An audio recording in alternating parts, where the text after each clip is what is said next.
them, you see them. Thousands of players who survived day one are back at the Rio, and day two of the main event is about to get underway.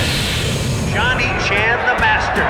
Call gonna be all over, baby. And Chan has him. That is our new world champion. For some, the main event helped create a legacy. For others, it was a breakthrough moment. This is beyond fairy tale. It's inconceivable. Joe Canna rewrites poker history. Chan, Win, Moneymaker, and Kata all conquered the main event and now look to do it again. This is all mine. Tonight, they are joined by some of the best players in the world who have yet to make their mark on poker's biggest stage. Players like cash game great Patrik Antonius, 2010 Poker Players Champion Michael Mizrachi, and four-time bracelet winner Daniel Negreanu. Yeah, baby! They want what the former champions have. People remember Chris Moneymaker. They remember him because he won the biggest tournament in the world. I'm in the zone. I'm going after it. They are looking for their main event moment. I'm trying to make money here. They are looking to add to their legacy. The journey continues. Day two starts now.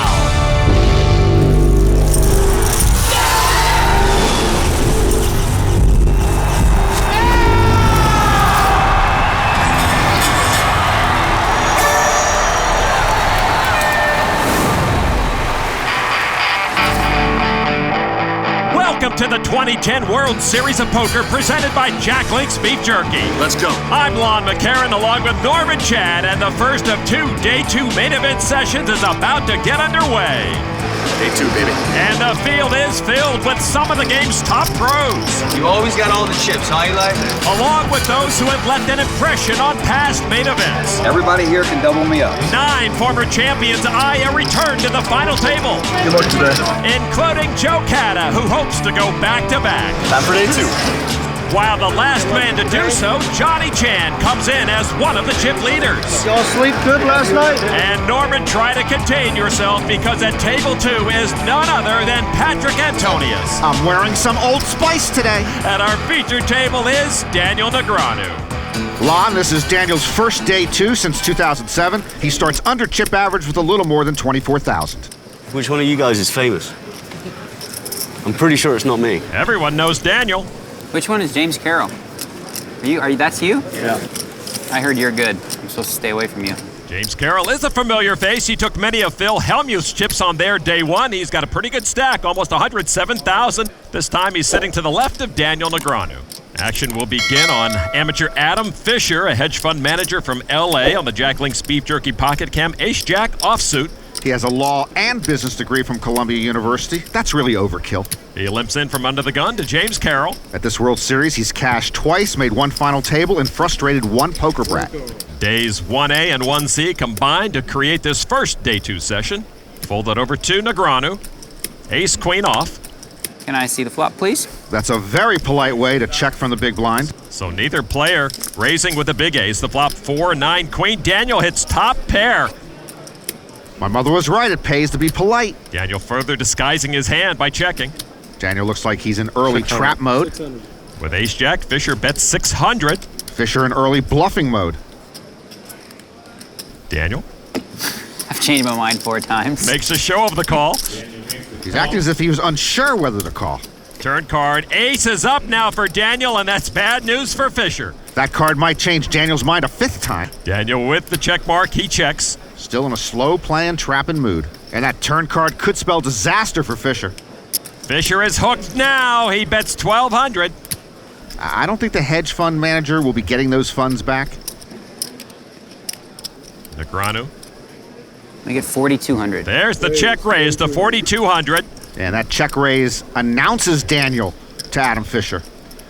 Remember, Fisher limped in under the gun with his big ace, and Daniel did the same from the big blind, so Fisher certainly might think his pair of aces are good. Fisher fights back, comes over the top to 13-2. And I don't think Daniel expected that. I'm not sure he's as comfortable now. I guess I'm all in. Daniel moves all in. He seems comfortable. Fisher has him covered. Well, he didn't go call. That's always good. Daniel seems very comfortable. Now, if you're Adam Fisher, would Daniel check raise all in without a monster? Okay. And 75 more. Yeah, Daniel needs every chip he can get from the hedge fund manager. Fisher does call drawing dead. And he'll hand almost 3/4 of his stack to Daniel Negreanu in the opening minutes of day 2 as the hands are revealed. All right. You're a great shot. Hollywood of the highest order. And Daniel acting like a player with a chance in this main event. He's doubled up early on day 2, just what he needed. Good Hollywood. Thanks. I wasn't really. I mean, I thought you might have a good hand, like pocket nines or something. Daniel Negreanu picks up a monster hand early, doubling his chips, hoping that this is the start of something special on day 2 of the big one. Norman, making it through day 1 is indeed an accomplishment, but it's just the first step of the main event journey. Now, if you make it through day 2, you can begin to actually dream that nearly impossible dream of making a deep run all the way to the final table. Lon, in the last 5 years, some big names, Matusow, Cunningham, Ivey, have made that deep run. But in that same stretch, one of their most iconic contemporaries, Daniel Negreanu, has just one small main event cash. He's off to a good start here, but the question is, can Kid Poker finally match his buddies and make his mark on the big one? Daniel will need to keep the momentum to make his mark. I'm Daniel anyway. Daniel finally introducing himself to Tristan McDonald. McDowell, right? Close. Close enough. Make something, right? McDonald, yeah. You've cashed in this event twice already. It's pretty clever. That's pretty good, isn't it? He's cashed twice in the main event. 350K score in 2004 too. Wow, look at this guy, homework. And they say poker doesn't take preparation. Both Daniel and James Carroll have researched their table mates. Well, the internet doesn't always help. When you search poker websites for James Carroll, up pops another poker player named James Carroll, masking this James Carroll's identity. Out into the field, and we find the player who went from being anonymous to being the face of poker, world champion Joe Catta. Joe threw out a bet. The man he bested, Darvin Moon, is watching. Don't want to get in there when he's in a hand.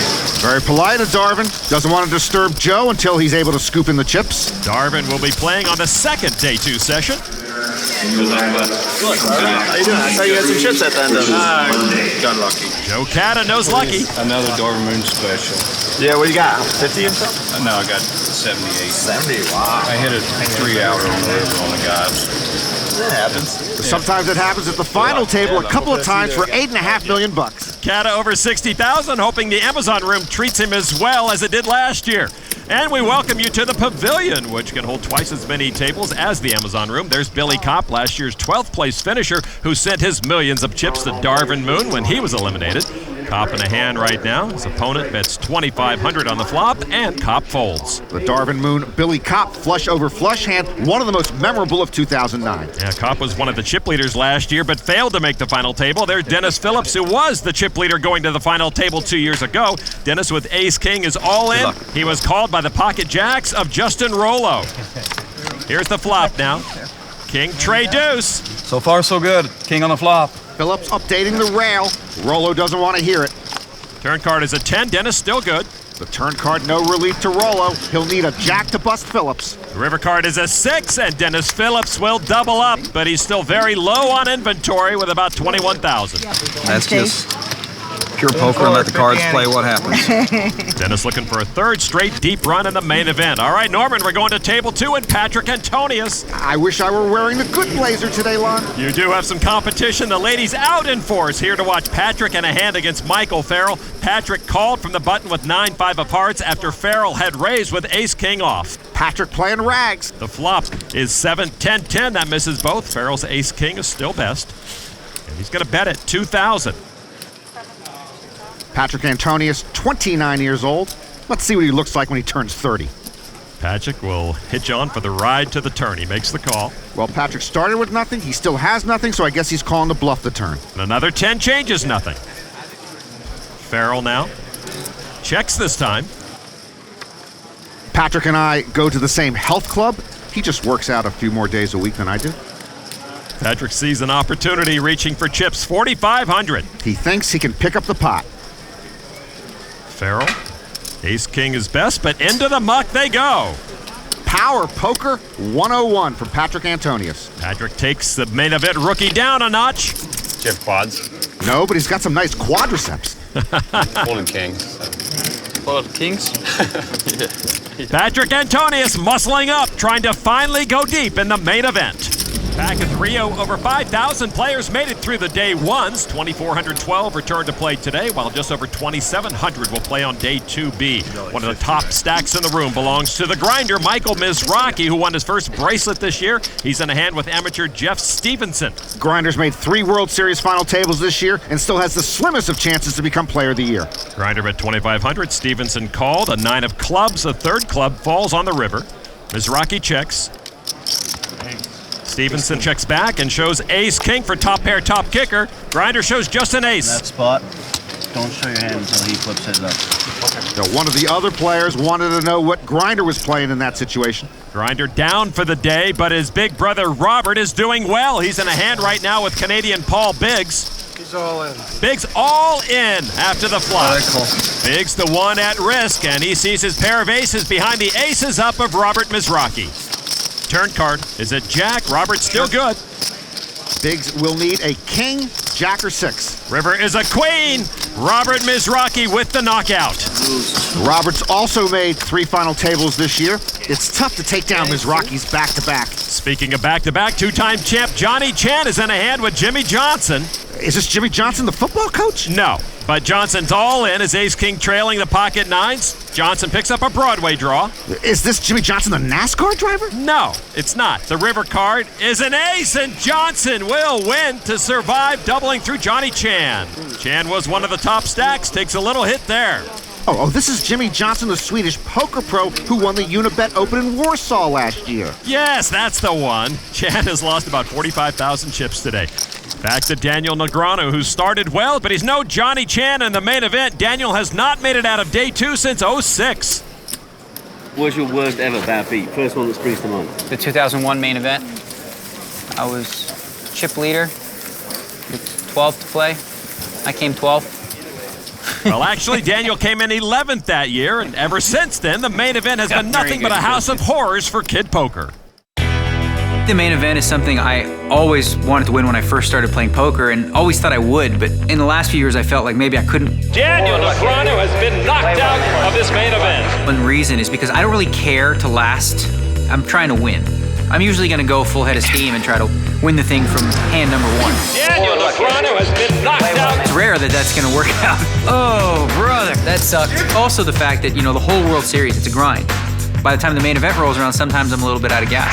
Another early exit. After I got knocked out last year, I decided no matter what, I'm going to give it my all next year's World Series. Oh, I love this game. I've made some adjustments. I have a really good understanding for how the online players are playing, how the old guys play, and how that relates to me. Uh-oh! They know that my goal is to play small pots and play a big one with the nuts. Now when I put it all in, it's not like, oh, well, he's got the nuts. I could be bluffing too. This is getting really sick. This year, I feel more prepared in that sense, so I expect really big things this year. Daniel always watches all 6 Rocky movies just before the main event. Maybe he should switch to Rambo. There is the main event bracelet everyone is chasing. Daniel is having a good day 2 so far. Action on James Carroll. When he played with Phil Hellmuth, Phil called him the worst player at the table. He took it as a compliment. James lays down 9-4. Over to amateur Marvin Glusak, former high school principal, Jack 9 of clubs. He owns nurseries here in Las Vegas and sells large palm trees. He limps in for 500 from under the gun +1. Doesn't it take forever for a palm tree to get really large? I think you're right about that. To Daniel in the small blind, Jack 6 off. Daniel, by the way, acquired a bit part in HBO's Entourage at a charity auction. Daniel calls for 250 more. Big blind Adam Fisher, Queen Deuce, checks his option. They've never had us on Entourage, have they, Lon? No, they have not. We can act!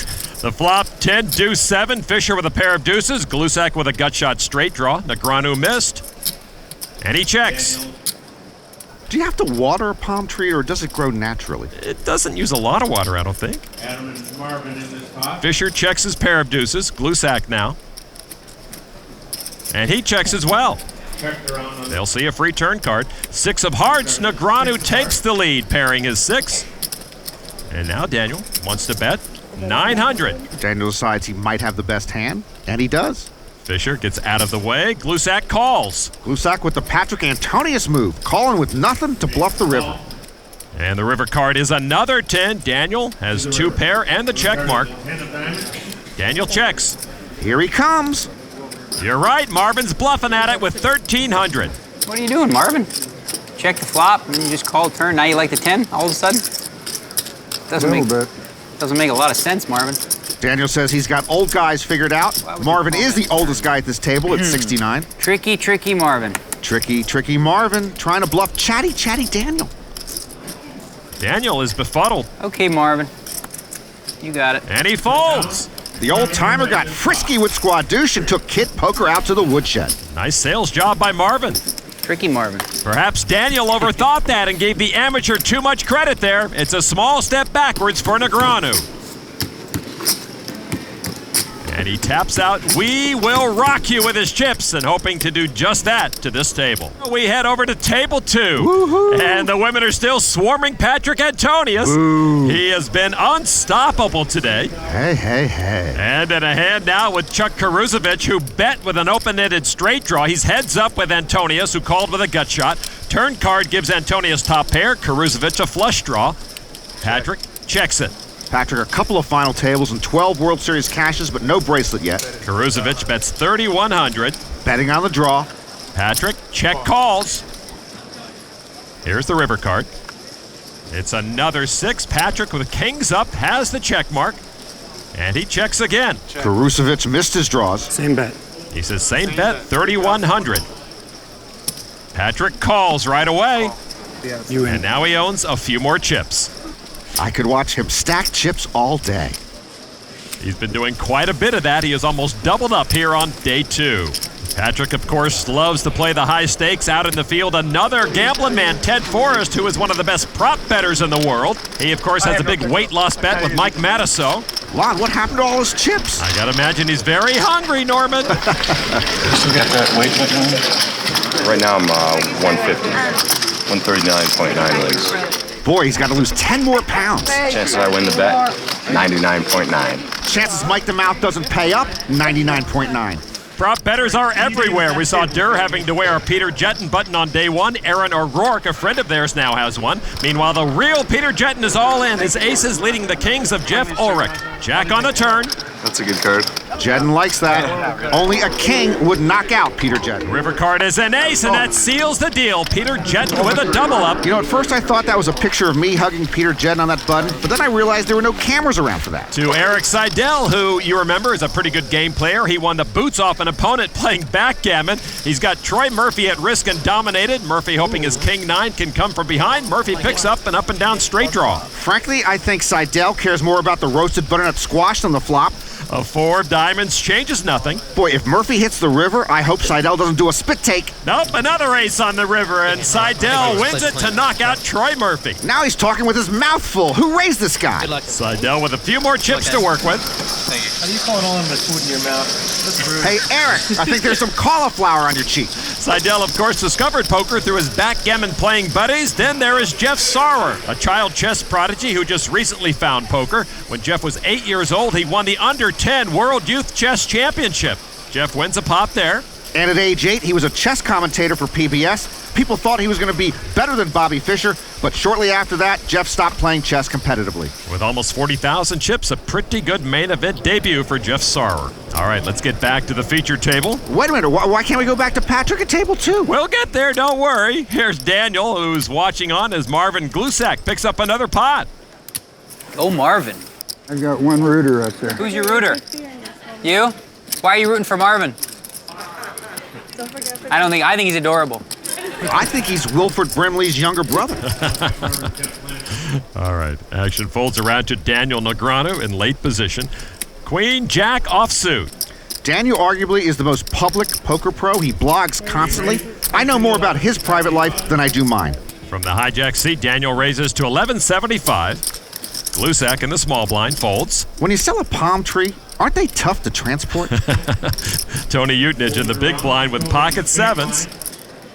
And he'll call for 675 more. Utnich, a 25-year-old of Bloomington, Indiana poker pro. Flop, tray, deuce, 10, all clubs. Utnich adds a flush draw to his pocket 7s. Daniel missed. Utnich checked. Daniel bets 1,600.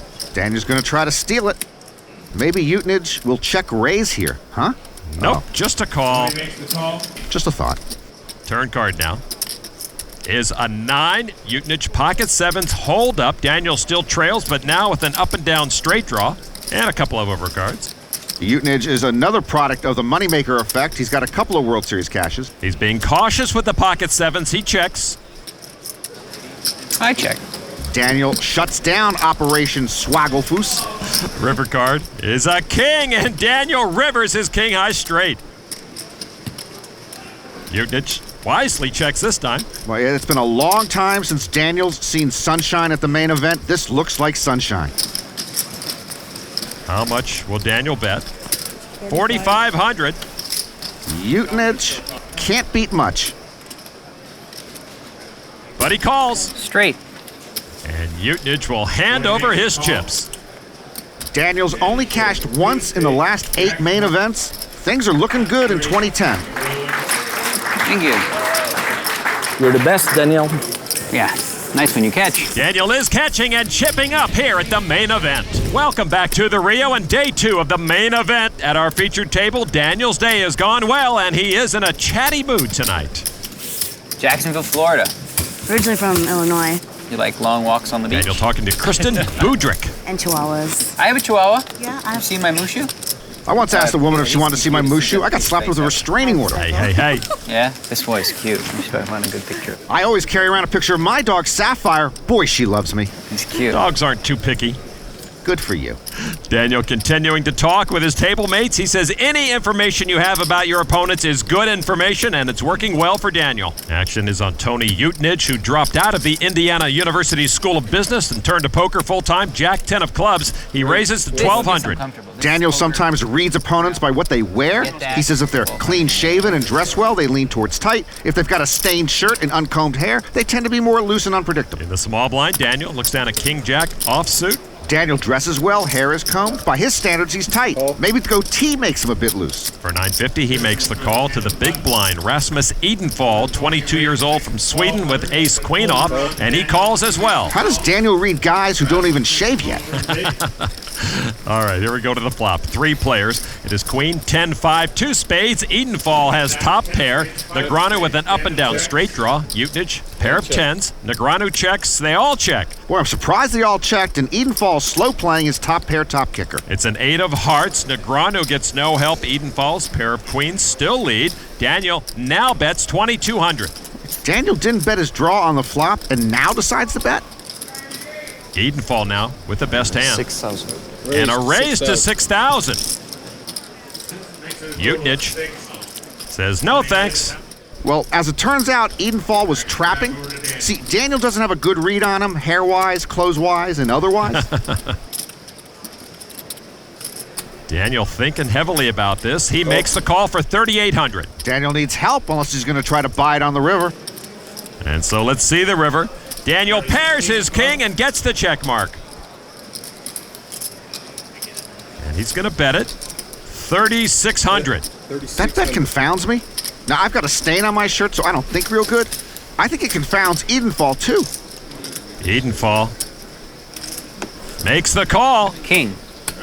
Kings are good. And Edenfall thinks, how does he do that? Daniel now over 73,000 and cruising. And he has tripled his chip stack from the start of today. Good news for Daniel on day 2. Out in the field is Daniel Alai, who won his 3rd bracelet this year. He's at the same table as the last woman standing from 09, Leo Margetts. Alai had raised with King-Queen. Margetts moves all in with pocket 7s for almost 12,000. The button and blinds fold. Alai calls to put Margetts at risk. Here's the flop. It is trace 7. 10. Margetts flops a set of 7s. Barring some miracle, Leo Margetts is going to double up. There's her double up. I think she said, bring Patrik Antonius over here. Leo Margetts over 25,000 chips now as she stays alive in the main event. Daniel Alai takes a hit in his quest for another deep run here. Daniel finished 25th in the 07 main event. Leo Margetts finished 27th here last year. To Billy Kopp, last year's 12th place finisher in a hand with David Backstrom after the turn. Kopp just raised to 24,500. Backstrom owns a bowling center. I'm with you for life, buddy. A re-raise to 34,000. Bowling. Kopp put Backstrom all in. The amateur calls. Backstrom shows a 10-high flush and the nut flush for Kopp. Backstrom's got to make the 7-10 split here to stay alive. Only the 5 of diamonds keeps him around. It's a queen of clubs, and Kopp will win the hand and knock out Backstrom. That was nearly an identical situation in reverse for Kopp. That's how he got knocked out of last year's main event. Nice pot, Billy, over 131,000. It's nice when someone with a lower diamond flush beat someone with a lower diamond flush, isn't it? Be lucky, I guess. That time the flop was lucky for Billy, but last year when he and Darvin Moon both flopped diamond flushes, luck was not on Billy's side. Last year I did get 12th place in the main event. I was cruising along, was chip leader for a good majority of the time. Billy Kopp with almost 20 million chips. Darvin Moon got sent to my table. Just basically knew that he was more of an amateur type player. Two of the biggest stacks in the room on a collision course here. We both flopped the flush. When he checked the flop, I went ahead and bet, which I do with the sets. You flop a flush 6-handed, you gotta believe you're best. When he just calls here, I'm feeling pretty certain that I have the best hand. To the turn we go. It is another deuce. A full house possibility now on the board. And Darvin Moon elected to check the turn again, and I bet. He bets a little more than 2 million. And at this point, Darvin Moon raises to 6 million, and Billy Kopp shoves. Wow. I was pretty certain that if he had a better flush, he'd have to fold because of the paired board. I called. It's over. He's gone. That'll probably be one of the most controversial hands talked about for a long time. Billy Kopp may have given away a once-in-a-lifetime opportunity. People always ask me if I have nightmares or anything like that. It's heartbreaking, I guess, when you get that close, but that's kind of how poker goes sometimes. So far this year, I'm just playing my game. I'd like to do well, but I'm not here for redemption at all. I'm playing to win the tournament, and I definitely think I'll be back there. Heartbreak for the 24-year-old, a moment in time he undoubtedly wants back, but as it turns out, Billy Kopp's misery propelled Darvin Moon's magic carpet ride. And there is Darvin talking with Dennis Phillips' road crew. Darvin doesn't talk to a whole lot of people in the woods, so he makes up for it at the main event. Dennis Phillips right now, no time for small talk, in a hand with New York novelist and playwright Rachel Kranz. Kranz flopped a full house. Dennis just pocket jacks. He checked the turn. Kranz bet, and Dennis makes the 8,000 chip call. The river card is another 4. Kranz with the check mark. Dennis checks. To me, Dennis Phillips is frozen in time. He always looks the same. He always will look the same to me. Kranz will bet 15,000 into Phillips. All right. He makes the call, and his bad day just got worse. All right. Well, it's not all right. The truck horn's not blowing much for Dennis Phillips right now. Not been my day on this against her. I've just been incredibly, unbelievably lucky. I don't know what to say. I don't know what to say either. The cards at this point. That's the appropriate response. A third deep run in jeopardy. To another man who knows about deep main event runs on a board of ace-5-ace, Scotty Wynn moved all in for his last 19,000. Action on 27-year-old grad student Nick Gunn. Gunn calls to put Scotty at risk. Scotty shows a flop full boat. Gunn with trip aces. Well, this hand far from over. Scotty still in danger. The 98 champ at risk. Turn card is a king. Scotty's still good. Gunn needs an ace, king, or 4 to knock out Scotty Wynn. The river card is a queen, and Scotty Wynn will double up. Gunn misses his target. Scotty with almost 63,000. It's nothing coming easy, baby. Gotta sweat every single one of them. Scotty sweats but doubles up. The prince of poker is still a factor. Back at the Rio in the first of day 2 sessions of the main event. In the field, Antonio Esfandiari, who finished 24th last year. He's in a hand with Gary Heyman, the Flyers fan, living in Hollywood, Florida. He bet 4,000 after the flop. Esfandiari lays it down. Can I see? Heyman shows top 2 pair. See, if you ask nicely, they'll show you. It pays to be polite. Nice hand, sir. Antonio got out of that hand just in time. He has doubled his stack so far today and looking for a little more magic in the main event this year. And Joe Cata looks like he's got a couple of aces up his sleeve. And the best starting hand of the game picks up another pot. I'm like, yeah. It's like, oh, sweet. The youngest ever champ trying to do what Raymer, Hashem, and Eastgate have done recently, make a deep main event run the year after winning it. Over to a world champion at 8 years old. Former chess player Jeff Sauer just called the all-in of Shane Martinick post-flop. Sauer's set of 7s leads the flush draw of Martinick. Large crowds would gather to watch Jeff play 40 people in chess at the same time. Here he's just looking to knock out one guy. Martinick gets a king, but he's still looking for a club. Martinek just got married between day 1 and day 2 of the main event. That's the worst beat he'll take here. Sauer still leads with his set. River card is another king, and that gives Sauer a full house checkmate, sending Martinek to the exits. Told you not to get married. I guess day 3 for him will be honeymoon. Sauer over 63,000 chips. 2 decades after quitting chess, Jeff re-emerged looking for a new game to challenge himself with, and he found it in poker. I loved games. Like, some people love music and some people love art. As a kid, I think the only reason why I had any chess success was because of my unorthodox training. My dad always taught me, learn theory so that you can throw it out at the first available opportunity. That's a hell of a dangerous flop. I saw things quite fast and I had a very quick speed of calculation. But most importantly, I was able to think outside the box. Well, that's what I think. Chess and poker are a combination of science and art. Well, these are welcome cards. Psychology is math for me. I'm very aware of human beings and our tendencies and patterns, because that's math as well. People hide their intentions and fears in life, but when you play poker, you get to see sort of a glimpse into their soul a little bit. It's like you had a long conversation just by playing cards. In chess, you can choose a route which is uncomfortable for your opponent. And in poker, you can do the same thing. The top players are always thinking of ways of creating different strategies and poker theory. I want to break those rules and just have fun. And hopefully the fun ends with me winning, but if not, at least I learned something. Jeff was taught the rules of chess at the age of 4 by his 6-year-old sister. Julia then began playing at the famed Manhattan Chess Club when he was 6. At the feature table, they're still swapping stories and now talking about their ages. How old do I look to you? I didn't look at your age. That's irrelevant. Well, actually, in poker today, it's not irrelevant. How old you are is directly related, likely, to how good you are at poker. It's true. Between 21 to 25 playing in this event, dangerous. Usually 50 to 55, less dangerous. There's like whole scientific proof to prove that. It's true. How old are you? 23? 22. I'm sorry. Big blind, please. So you're good then, because you're young, Swedish. Yeah, I'm very good. You know, even if I were young and Swedish, I wouldn't be good at poker. Daniel Negreanu in early position, 7-6 of diamonds. Daniel likes to raise from early position with suited connectors. It's another way to confuse your opponents. Raise. He does just that. 1175 to James Carroll. I've read my scouting report on Daniel. Carroll folds again. Over to Tony Utnich. King Jack of clubs. Utnich makes the call. Utnich likes to call from the cutoff with high suited connectors. Actually, I'm just making that up.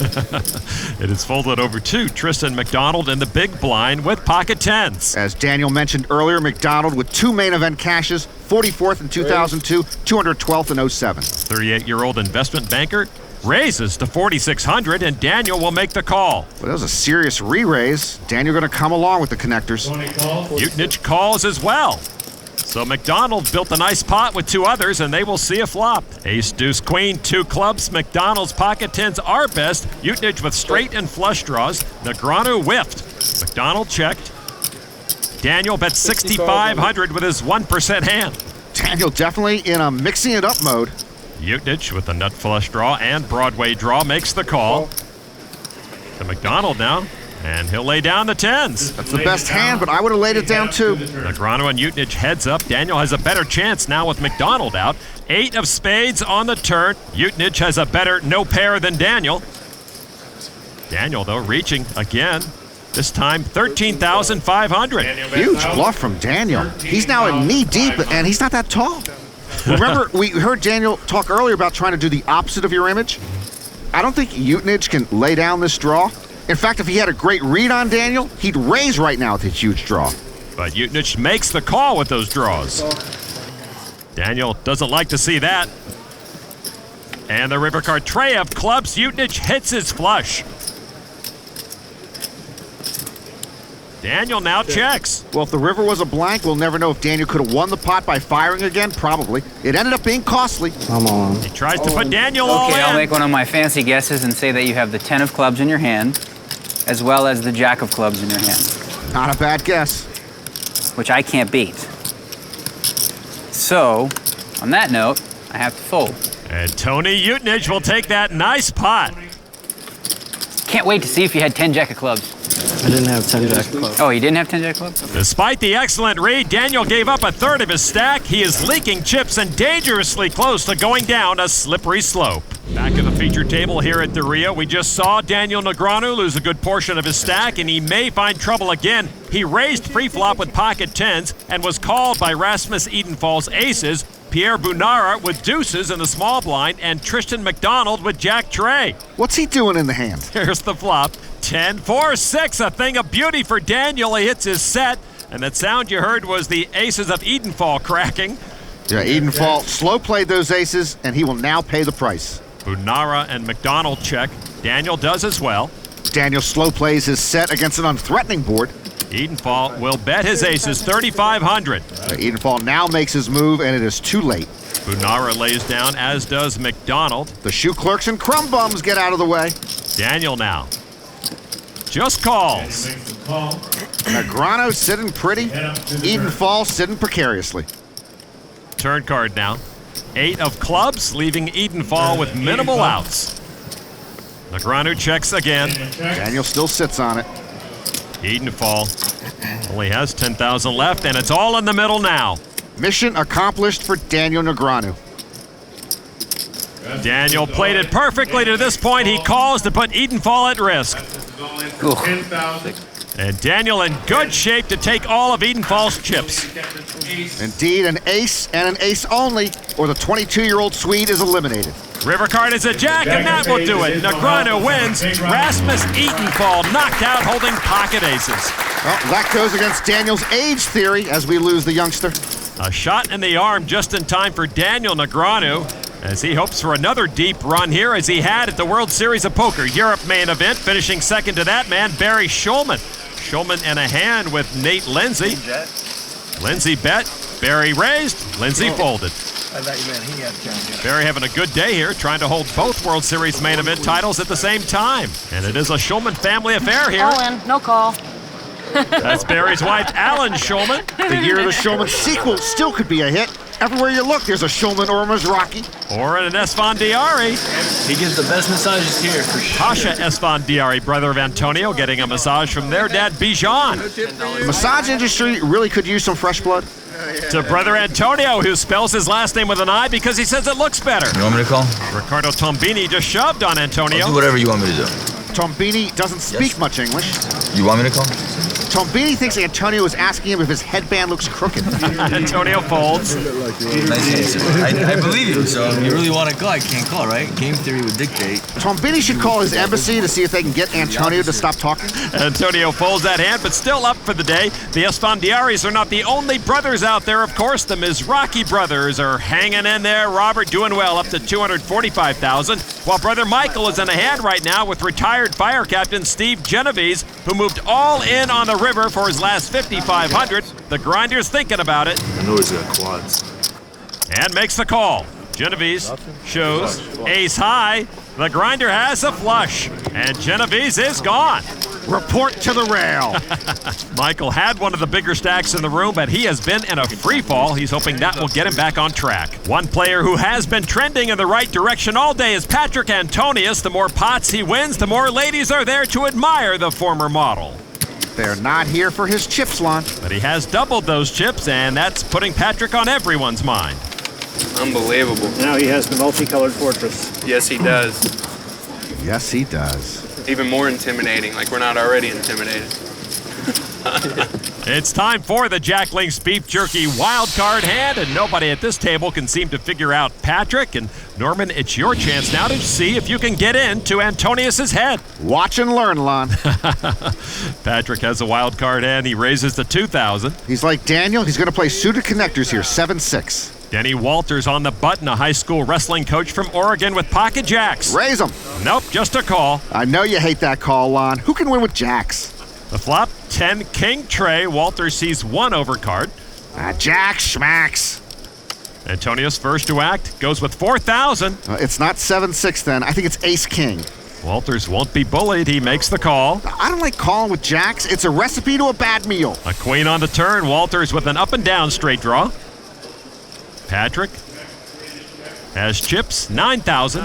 Ace king. I don't think he's bluffing here. I can't figure out women, but Patrik Antonius, I know the man. Don't call. Don't call. He does call. He called again. Sheesh. All right, so here we go to the river. It's another king. Yeah, what are you going to do with your jacks now? Exactly. Patrik, first to act. He's bet every street. And this time he makes it 26,000. Almost the size of the pot. He's making it look like a bluff. Okay, if this guy put his pocket jacks on eBay right now, there would not be a single bid for them. Don't call. Don't call! He pays the price. Patrik, show us your cards. Pocket trays for a winning full house. I didn't have the right cards, but I had the right idea. Patrik and I are simpatico. He wins big on the Jack Link's Beef Jerky wild card hand. You're running.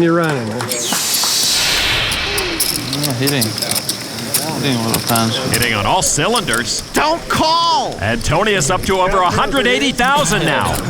Just save a few for him, just a few. Patrik Antonius has finally become a force at the main event here on day 2. The first of 2 day 2 sessions well underway here at the Rio. At the end of the journey, one person will add their picture to that wall of bracelet winners here in 2010. In the pavilion room, Ted Forrest's hopes of being that person is at risk. He's in a coin flip against Ramin Henke from Germany. Forrest's 5s ahead of Henke's ace-king. The flop is queen 10 deuce, all hearts. Wow. Henke with straight and flush draws. Forrest now a 3-2 dog. Turn card at king. Henke pairs up. Ted just about done. Ted needs the 5 of spades to stick around in the main event. It's an ace, and that's it. Henke knocks out Ted Forrest. Boy, he's lost some weight. Ramin Henke takes the last of Ted Forrest's chips in this 2010 main event. Guess I just have to win this bet. Time to go run the desert. Well, at least he's a little lighter in the wallet. To another player who had every excuse last year to go run in the desert, Billy Kopp in a hand against Canadian Armando Pagliari. After the river, Pagliari bet 6,100. Kopp just raised to 24,002. Pagliari folds, Kopp takes the chips. Kopp accumulating a lot of chips again. Over now to Dennis Phillips at a new table with a shorter stack. Oh, is this the hand? Phillips running uphill all day. I'm all in. Dennis shoves from the button. He's got ace-jack. Folded over to the big blind, Carmelo Puglisi.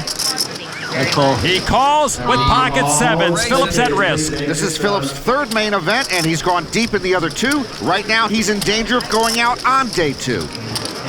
All right, here's the flop, and there's a 7. Puglisi flops a set. Phillips all but gone now. He'll need runner something to stay alive. Turn card is a king. Now drawing dead. He is, and Dennis Phillips is knocked out of this main event. It was. Back to our featured table. Let's take a look at the tail of the tape, brought to you by the official WSOP game. Play now on Facebook.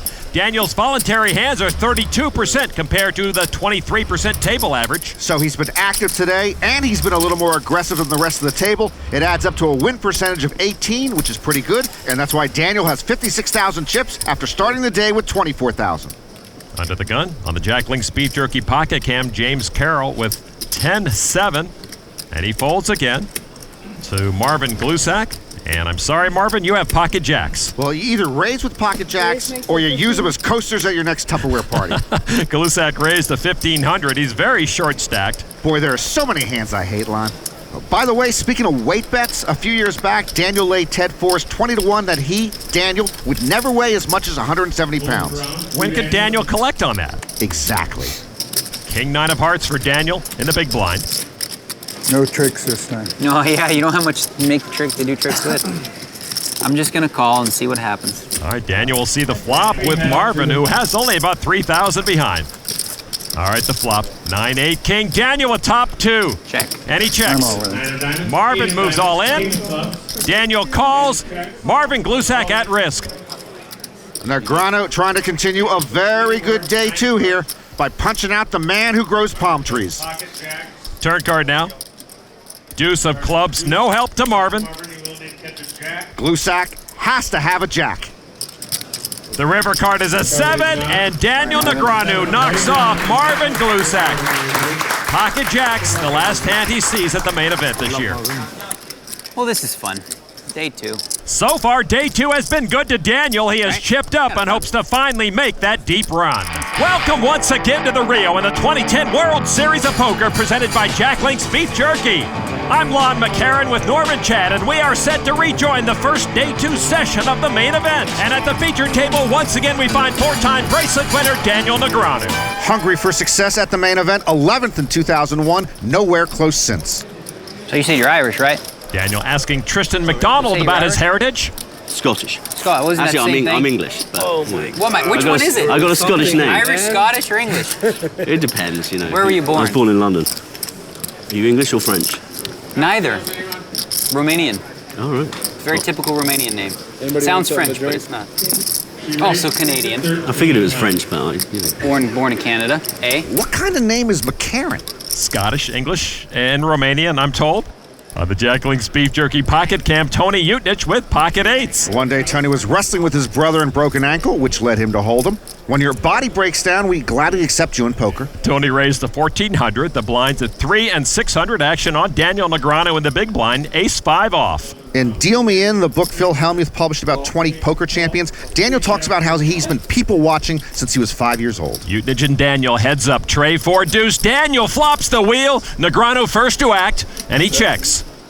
So Daniel has been watching people, reading people, longer than Utnich has been alive. Indeed. And Utnich checks his pocket pair. The 6 gives Daniel a 6-eye straight, and there's a straight draw on board. Daniel had hoped Utnich would bet the flop. Now he'll bet. 2,200 from Daniel, and a call from Utnich. He's been careful with that pocket pair. A 10 of hearts on the river. Negreanu with the check mark. 3 hearts on board. Daniel bets 6,500. Utnich can't beat much. He can't beat a straight, he can't beat a flush, he can't beat 2 pair, but he can think Daniel is posturing. And he calls. Straight. And Utnich will see he has been done in by that straight. Utnich was careful with those pocket eights. He could have lost a lot more.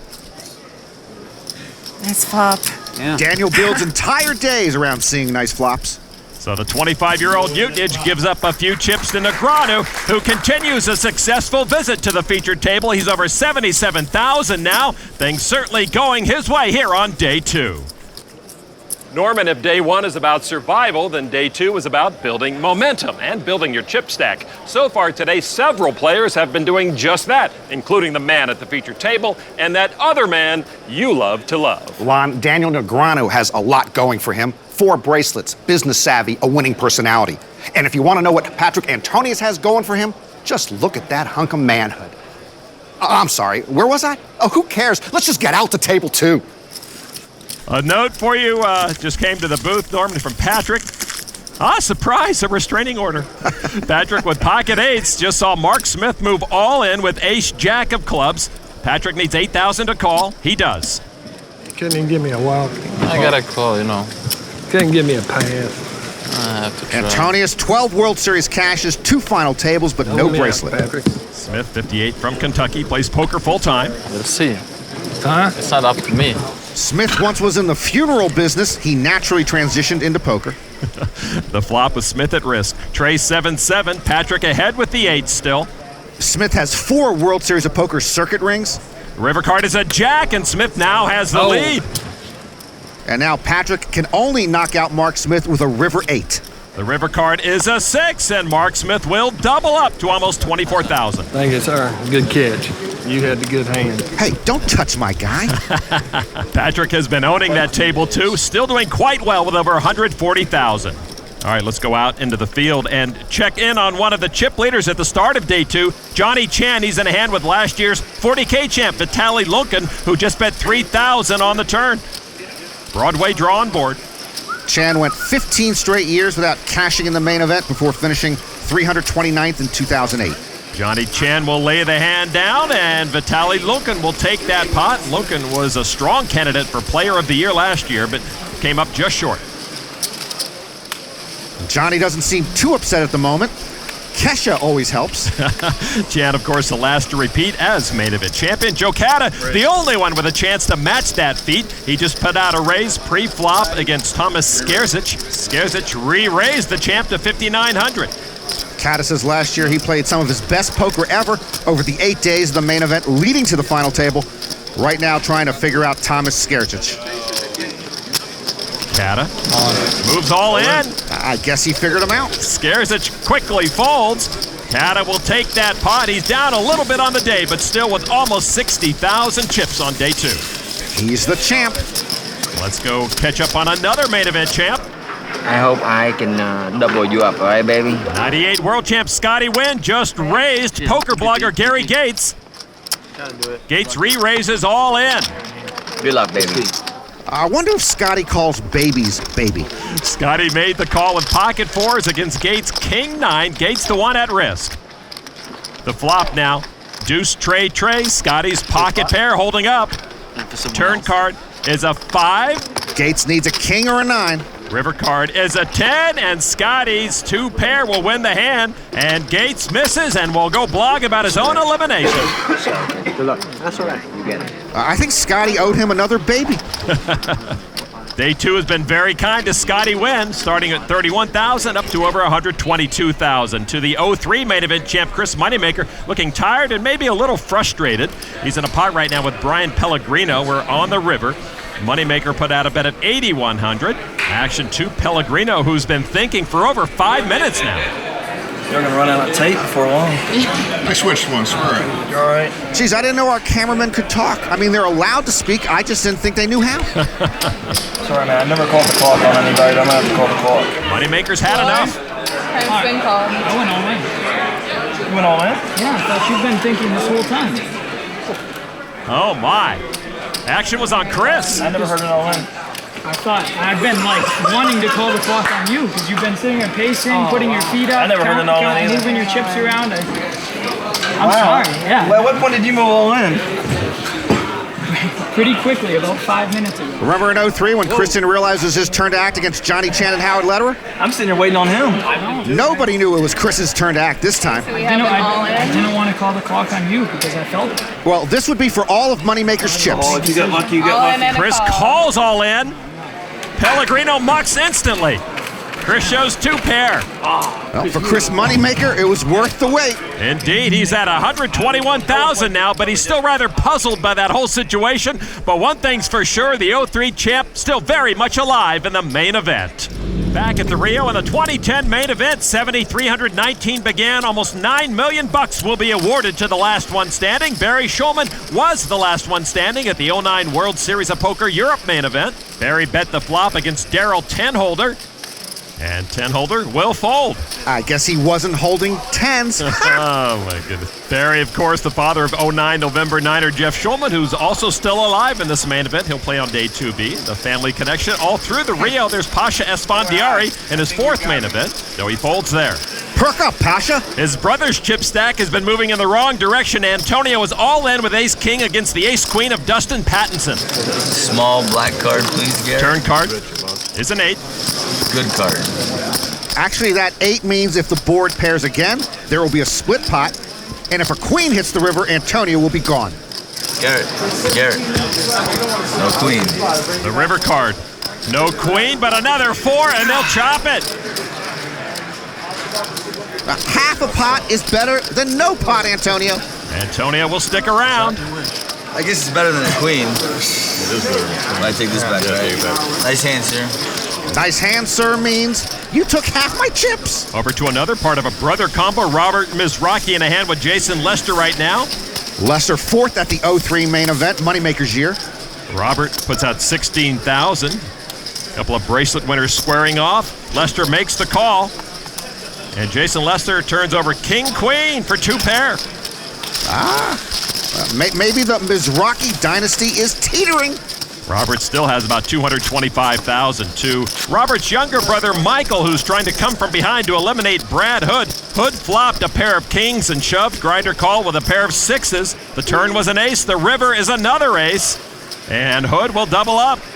Hood, a 38-year-old amateur from Pittsburgh, 254th at the 2008 main event. Grinder now with 121,000. It's not that bad. It's not like a bad beat or anything. Well, there's not been much bad at all for Michael Mizraki at this year's World Series. 3 final tables and his first bracelet, the road to which went right through his brother. Both siblings on the same final table. It's exciting to watch. All right, boys. Tear each other's lungs out. Robert raises all in on his brother. Queen Jack. Really? You called me with that? I knew one of us was going to be in real bad shape. Michael, if you bust Robert, I'm never talking to you again. Somebody's got to win. The river card is a deuce. Younger brother Michael knocks off Robert Mizraki Knocking out Rob was like a feeling I'll never forget. I said, it's poker, what are you gonna do? It's part of the game. After that, I felt like it was going my way and that was it. I'm all in. I had a great crowd behind me. I felt like I had home field advantage. I guess the monkey's off my back. Grinder has his gold. I'm glad I had one, but I'm missing the main event bracelet. That'd be a dream to win the 50K, then win your second base in the 10K main event. That would be a record that would never be broken. Grinder, 29 years old. Robert is 32. They're only the third set of siblings to make a World Series final table together. They're also only the fourth set of siblings, each with a World Series bracelet. All right, let's get back to our featured table and Daniel Negreanu, who would love to make some more World Series history with a main event victory. What's that? Puppy? Chihuahua? Pig? I grew up on a pig farm. You eat pigs? In Illinois. Mm-hmm. You eat them? You like eating pig? Oh yeah, we had a catering business. That was our family business when I was growing up. You really like to taste the pig? Yeah. You don't like bacon? I'm a vegan. Oh, okay. My bad. So yeah, that would be a no. You know, Daniel, they put bacon in donuts now. That might make you fall off the vegan wagon. Action on Habib Jahanjard, a real estate investor from Georgia. And I think he eats meat. Queen 10 off, a limp for 600. Action over to Pierre Bunara. He's from Belize. He's got a 5 of spades and a queen of spades. He owns a department store and a furniture store, and I think he eats meat. He limps in as well. Over to Kristen Budrick with pocket 4s. Meat lovers love pocket 4s. She calls in the small blind for 300 more. Negreanu now. He looks down at 9 tray of clubs. That's a vegan type of hand. In the big blind, he checks his option. Ace, deuce, tray, rainbow. Budrick's pocket 4s and a gut shot are ahead. Negreanu with a pair of trays. Budrick checked. She checks and cedes power to the tofu guy. And Daniel bets 1,200. Jahanjard folds. Bunara now. He lays down. So now it's just back to Kristen Budrick with her pocket 4s. She's got the best hand and the best draw. Tough decision. Doesn't seem like you would be. I mean, such a dry board. 4-5's a good hand. Ace 3 is also good. Monster. Deuces and 3s is a little scary because you can you might catch something and then I'll be like, oh, I'm dead. Friendly talk from Daniel can actually strike fear or sometimes stop you in your tracks. Budrick deciding what to do with her pocket pair.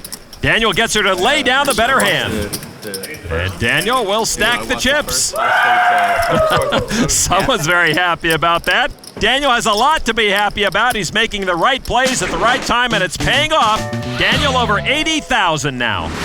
Back to the 2010 main event at the Rio. Time now for the Jack Links Beef Jerky wildcard hand. Law and I now go to the supermarket and guess which shoppers are going to buy which frozen foods. It's quite a talent. Action on Daniel Negreanu, and Daniel has the wild card hand. Daniel says the best way to play against them is to let the cards do the talking. Don't try any funky stuff against them. Daniel under the gun, +2. He raises it up to 1,800. I mentioned earlier on day 2 that Daniel likes to raise from early position with suited connectors. I'm going to put him on 5-4 suited. King 10 off for local pro James Carroll. I hate that hand. I hate that hand. He makes the call. I hate that hand. Fold it over to Tony Utnich. Utnich with 9-8 of hearts on the button. Those are cards Daniel wants. Utnich bought himself into the main event. He'll buy himself into this pot. 9-8 of spades for Bunara. Those are cards Daniel would want too. From the big blind, he makes the call. Bunara getting 7.5 to 1 on a call there. Why not? A raise from Negreanu. Got 3 callers. Here's the flop. Ace, deuce, king. I guess if Daniel's got 4-5 suited, not the worst flop. Carroll did flop a pair of kings. Bunara first to act. He missed the flop. And he checks. Daniel checks as well. Well, he would have bet a gut shot, I think, so no 5-4 for Daniel. Maybe he's got 9-8 suited also in clubs. Carroll checked second pair. Carroll shouldn't have played the hand to start with, and now he should have bet. That's 2 strikes against him. All checked to the turn. It's a 7 of spades. Carroll still with the second pair. Daniel thinking about it. Bunara picked up a flush draw. He's first to act. 4 spades to a flush, and he checks again. I'm surprised he didn't bet. Here comes Daniel. Yeah, a lot of inactivity in this hand, so the seasoned pro reaching for chips. Pretty good sized bet, 6,200. I think Daniel has nothing, but he reads the table as weak, so he's showing power out of position. Carroll with the kings. lays them down. That's strike 3 for Carroll. He's off my fantasy team. Udnich folds. Now to Bunara. If he puts Daniel on a pair, he's really not getting the right price to chase the flush. He folds. Daniel, 6-5 suited. I was in the right supermarket aisle. Big hand? No, I'm just bluffing. Actually, you were. I always do that when I don't have anything, and then like. Oh, then you go, yeah. like that. Yeah, but you really can't do it here. Why? Because of the cameras. Oh, whatever. They'll all laugh with us. they're in on the inside joke. So Daniel's bluff wins the Jack Link's Beef Jerky wild card hand. He's over 86,000 chips now. And speaking of chips, only 4 chips are currently in play, as the green chips worth 25 have been removed. 5,000 chips, still the biggest chip in play. Checking on Annie Duke, she's got a chance to make Ed Ho the latest casualty of this tournament. She flopped a straight to take the lead over Ho's 2-pair, but Annie's got a straight flush draw. 9 of clubs on the turn. Ho needs a 4 or a deuce, but it cannot be the deuce of diamonds. The river card is the deuce of diamonds. I have a straight flush. Yeah, that's what we call the steel wheel. And Ho goes out with a full house. Annie with Howard Lederer, one of the 4 sets of siblings with bracelets, and of course she just missed the main event final table in 2000, finishing 10th. Over to the last woman standing in 2009, Leo Margetts finished 27th last year. Leo doubled up earlier on day 2 here against Daniel Alai, but she will not play that hand. Leo, one of several women trying to make it in poker, traditionally a man's world. Heather Sue Mercer knows that territory well. She was on her high school football team as a kicker, and she just moved all in for her last 18,000 against 2 other players. Frank Jordan folds, and Ross Mallor lays down, so Heather Sue survives her all in. Mercer's kicking skills helped her high school football team win the New York State Championship. That led to an opportunity with Duke University, which then led her to a place she never expected. Heather Sue Mercer believes she was a proven kicker when she tried out for the Duke University football team as a walk-on. Yeah, I had a pretty strong leg. Mercer's field goal won her a spot as a freshman on the Duke roster. She's made it. She's going to be on our football team.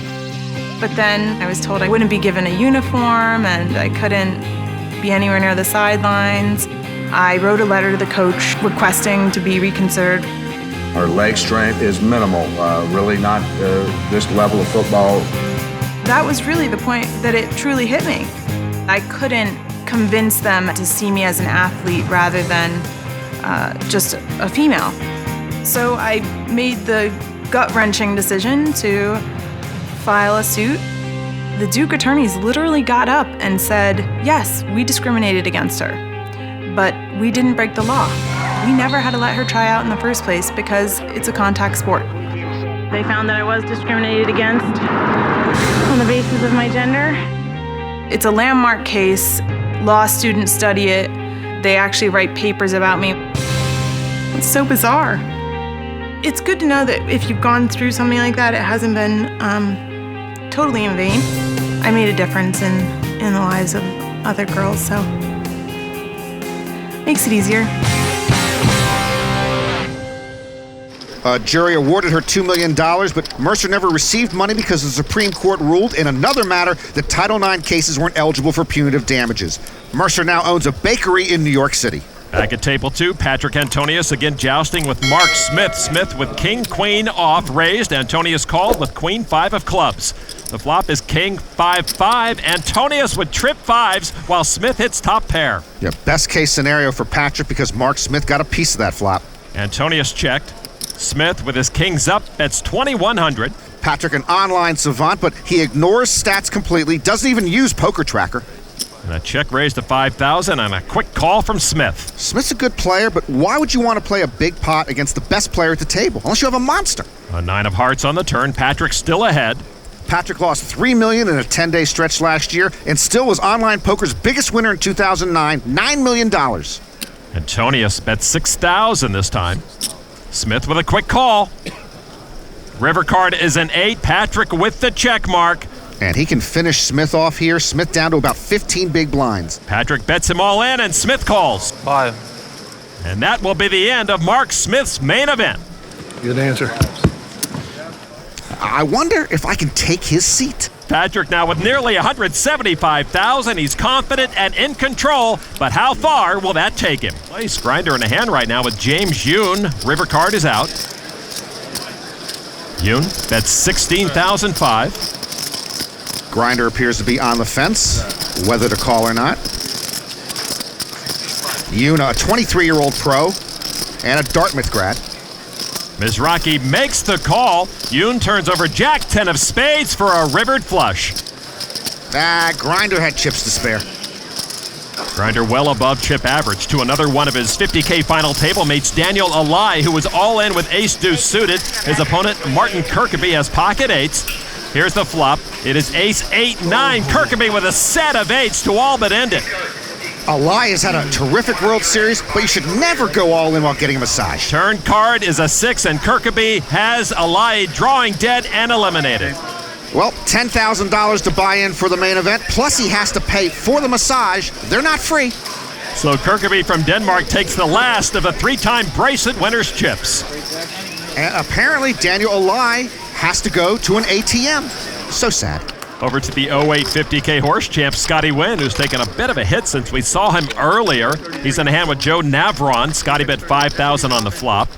Navron, a poker pro from Southern California and former video editor. Navron says no thanks. Scotty flashes ace-king, and he'll take the pot. Scotty hoping for another deep run here. He just missed the final table 3 years ago. Scotty looking for his second main event bracelet as we go back to the featured table, where we have Daniel Negreanu, who's still looking for his first world championship. Action on Daniel. He looks down at 10-8 of diamonds. Negreanu just came from his monthly Suited Connectors Anonymous meeting. Hi, my name is Daniel. I last played Suited Connectors 2.5 days ago. And he can't break the habit. A raise to 1,800. Charlie Hook with ace-king off. Hook majored in biology at Holy Family University in Philadelphia. I believe they are the Rambling Wreck. And he decides to re-pop it to 5,200. Daniel doing a little people watching there. Daniel wondering what is up. Another one of Daniel's tips. He says when a player glances at his own chips, it's a sign of strength. Of course, I never have any chips to glance at. You beat me to it. The raise back to Negreanu, and he will make the call and go heads up with Hook, who's good friends with two good poker pros, Tom Marchese and Will Reynolds. The flop is ace-king for Hook with top 2 pair. Well, Daniel loves Suited Connectors because when you hit the flop, you're golden, and if you miss it, it's an easy fold. But Daniel does check, so over to Hook with aces and kings. What you playing, Dan? You can't see my chips? Oh, no. You're sitting right beside me. What the hell? I mean, I'm looking at them now. Well, good luck. Count them. Daniel's right, but he seems a bit hot and bothered by it. These two started the hand with about even chip stacks. Daniel has Hook covered barely. Hook is going to bet at 8,100. Yeah. It's a question I'll never answer. Daniel folds. Ever. Yeah, no, Doyle won't. No old school player. Oh, that was good, yeah. But I figured you had me.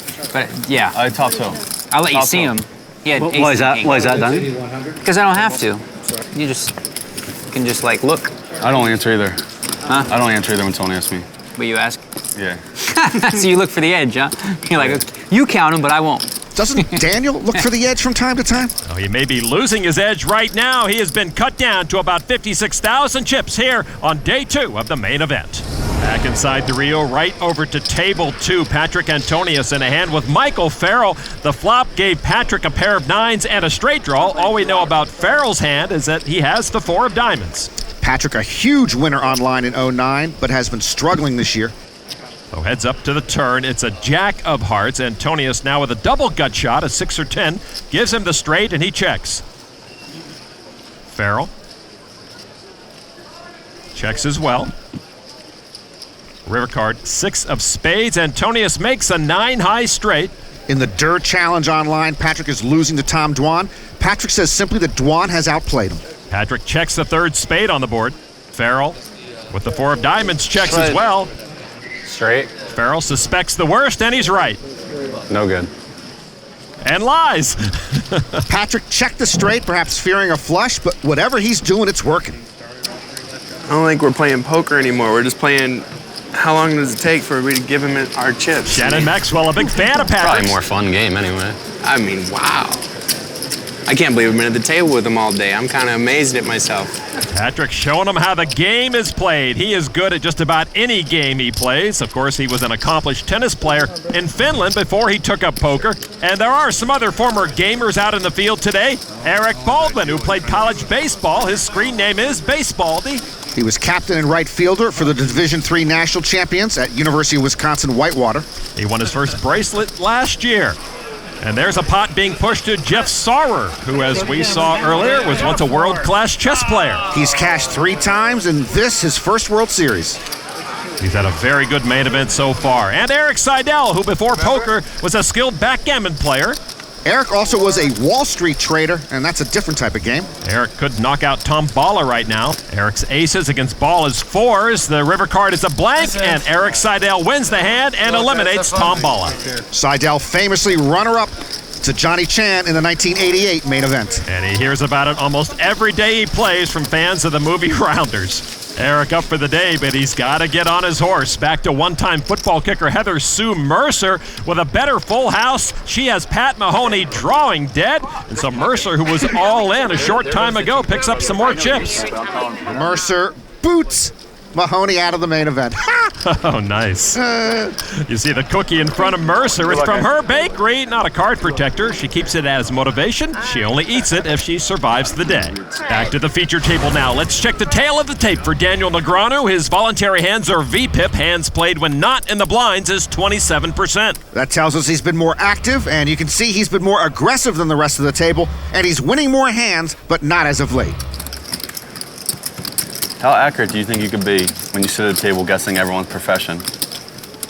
How accurate? Yeah. I don't know, decently accurate. Maybe. You think you can get 1 out of 10? Yeah, I think I could get 1 out of 10. That's what I try to do every time I sit at a table, just go around and think about what everyone does for a living. What do you do? What? What do you do? Well, it's easy when you can use poker. Well, poker doesn't count. Yeah. Or what they would do. You obviously don't play poker for a living.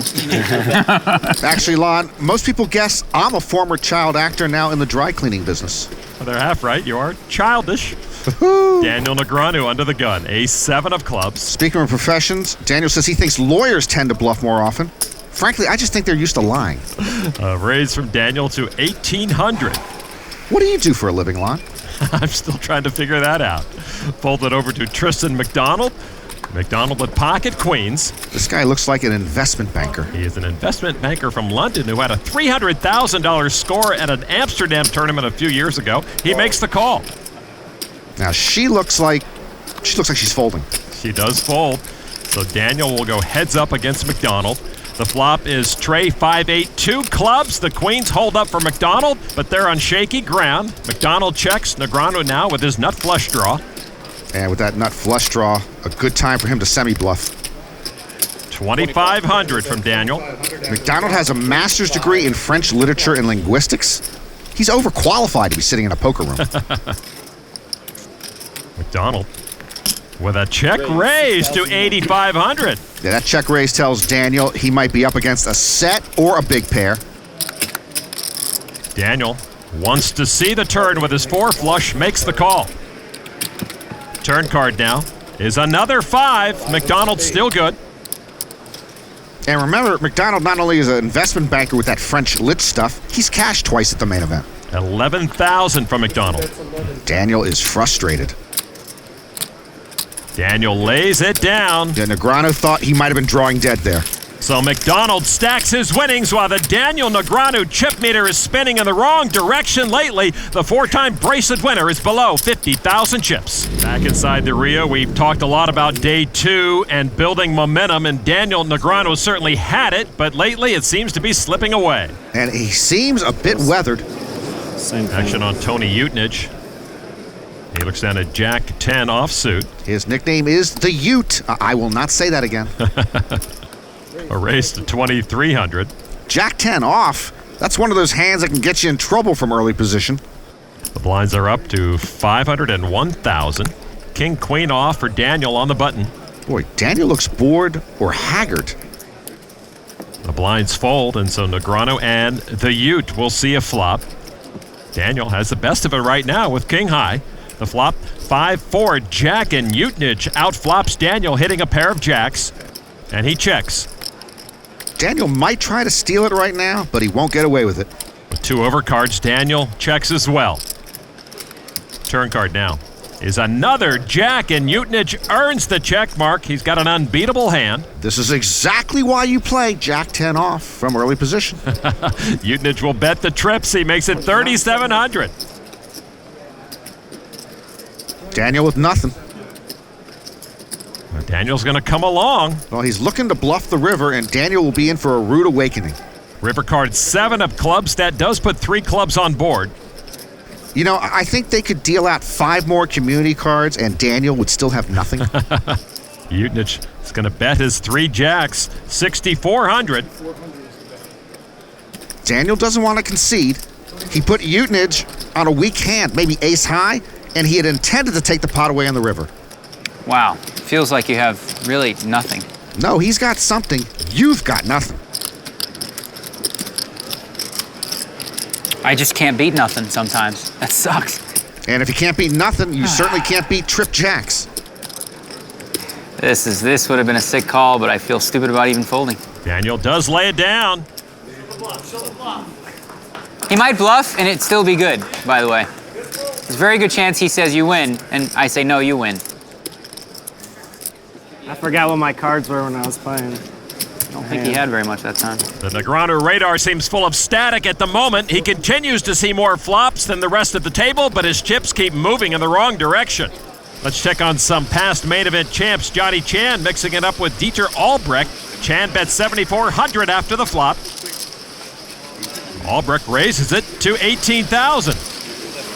I'll be honest with you, he should never wear sunglasses, ever. He's Johnny Chan. Come on. Chan comes back over the top, re-raising Albrecht all in. Take that, Mr. Albrecht. And he'll muck it. Chan takes the pot. Actually, Johnny always has sunglasses at the table. I just think he's more intimidating without them. But hey, he's the back-to-back main event champion big shot. And Chan with about 135,000 chips right now. Let's go over to Joe Cata, who put out a huge re-raise pre-flop. And that was enough to put his opponent, Danny Hong, all in. Cata was primarily an online heads-up cash specialist before winning the main event. Hong thinks and finally folds. And now Cata specializes in putting pressure on opponents and taking a lot of pots here at the main event. But up to this point, it has been a very rough World Series for the main event champion. Joe Cata 0 for 16 so far this year. All in a call, 372. That's Chris Moneymaker's table. No misunderstanding about what's going on this time. He's called the all-in of Darren Woods, and Moneymaker in good shape with his ace-jack, Woods with king-queen. And Moneymaker still looking for his first main event cash since launching the poker boom in '03. The flop is 8, king 8, and king's up for Woods, who, like Moneymaker, is a former accountant. Well, maybe this will launch Woods' own boom here at the 2010 main event.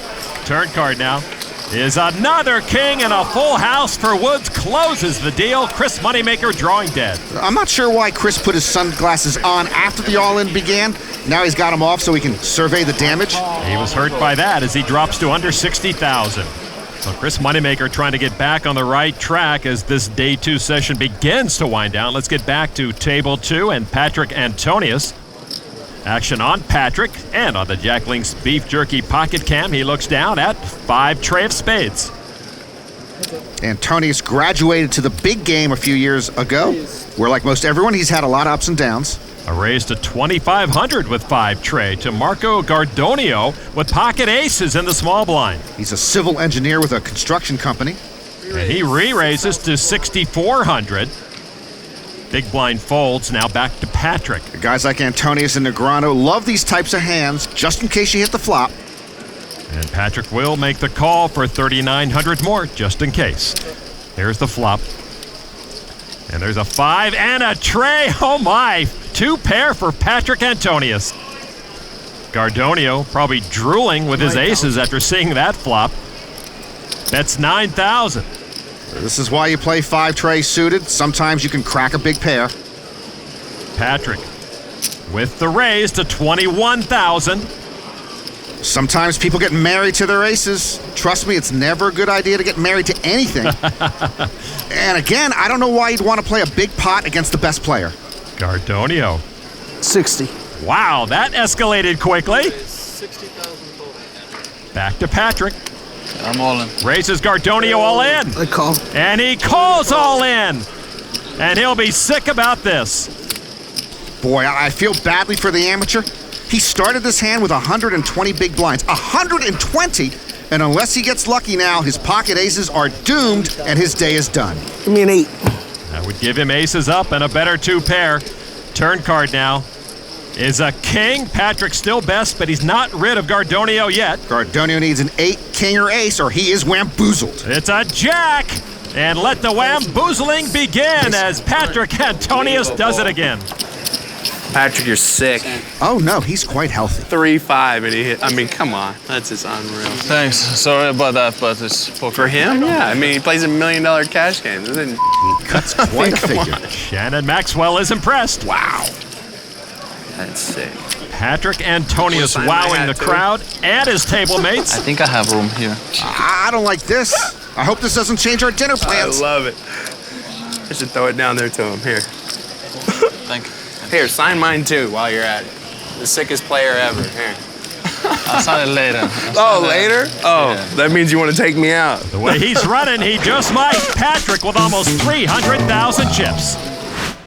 Back at the Rio, every remaining player dreaming of hanging on for day 3 as this day 2 session nearing its end. Let's catch up with a grinder. His flop king-high flush draw favored over Zach Humphrey's ace-9 off. Humphrey is at risk. Humphrey, a Seattle pro, made a World Series final table last year. Turn card is another 7. Mizrachi no longer favored, but he has a lot of outs still to knock out Humphrey. Jack 7, king 8 heart. Well, the king 8 or heart would knock out Humphrey. The river card is a king. Mizrachi spikes the winner. Zach Humphrey will take the walk.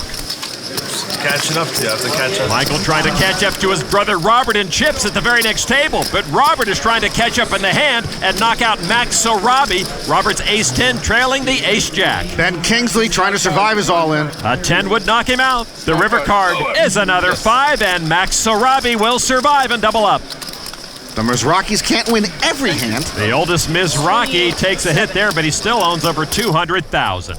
Back to our featured table, a new player, and it's a strong player, poker pro Prahlad Friedman. Praz won his 2nd World Series bracelet this year. Hello, Mr. Bonzi. These 2 pros are no strangers to each other. How's it going? I'm struggling. Daniel knocked Praz out in 3rd place at the 2009 World Series of Poker Europe Main Event. Action on Charlie Hook, 9-8 of clubs. Hook played Division II college basketball with the Holy Family Ramblin' Wreck. And he'll raise it to 2,400. Action on Jeff Stevenson, an amateur from Michigan who recently joined this table. King, queen off. He is a mortgage loan officer. He needs 2,400 to call from the cutoff seat, and he does. Now to Daniel in the big blind. King, jack off. And from the big blind, Daniel would be getting about 5-1 on a call here. 1,400 more, and he does call. King, jack, though, just painted rags, Lon. 3 players to the flop.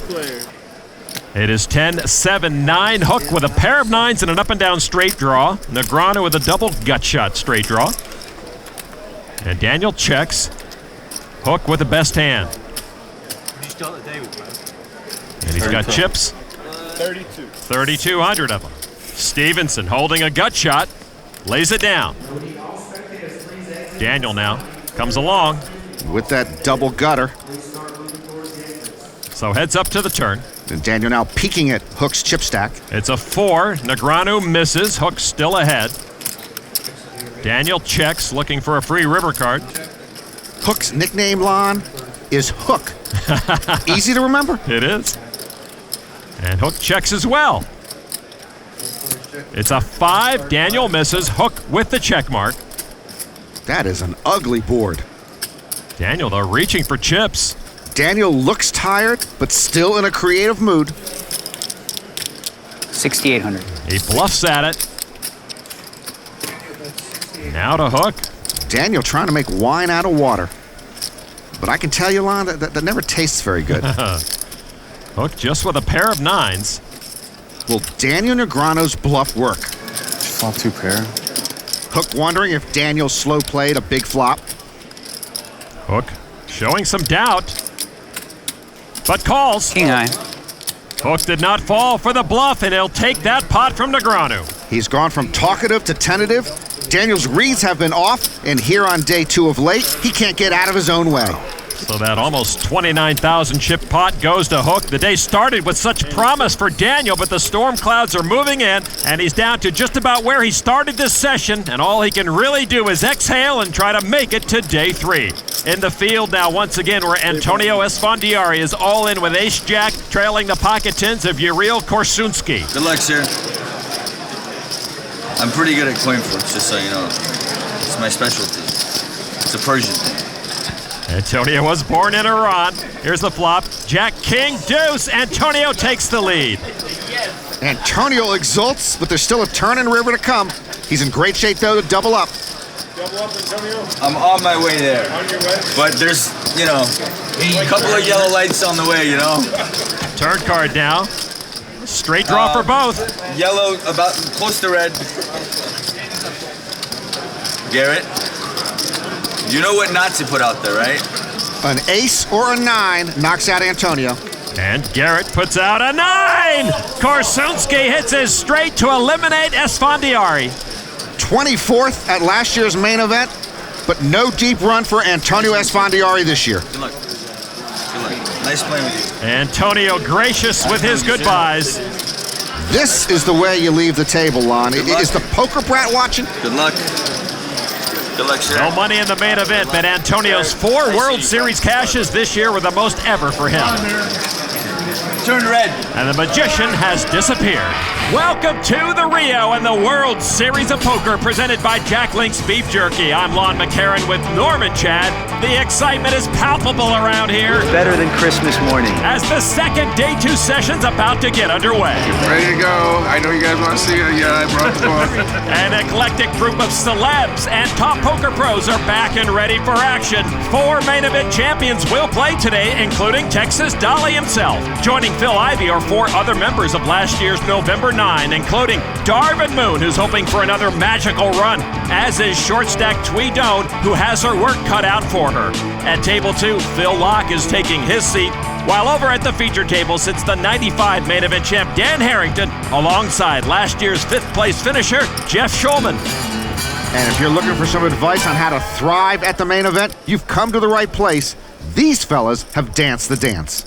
What was the most you had at the final table last year? You were like, what, 4th or something in chips? Oh, wow. That's pretty good. Where did you end up, 7th, was it? 5th.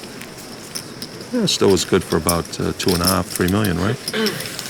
2? Oh, sorry. Dan's won a little over $3 million at his 4 final tables. When I grow up, I want to be like you. Oh, if I had $1 every time I heard someone say that to me, Lon, woo! Norman, more players in action today than any other day of the main event, a whopping 2,734.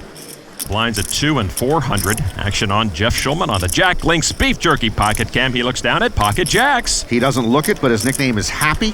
His brother had difficulty pronouncing Jeffrey as a kid. Haffrey became Happy. 1,100 is the raise from Happy, who was coached before last year's final table by Phil Hellmuth. I hope he coached him on poker skills and not people skills.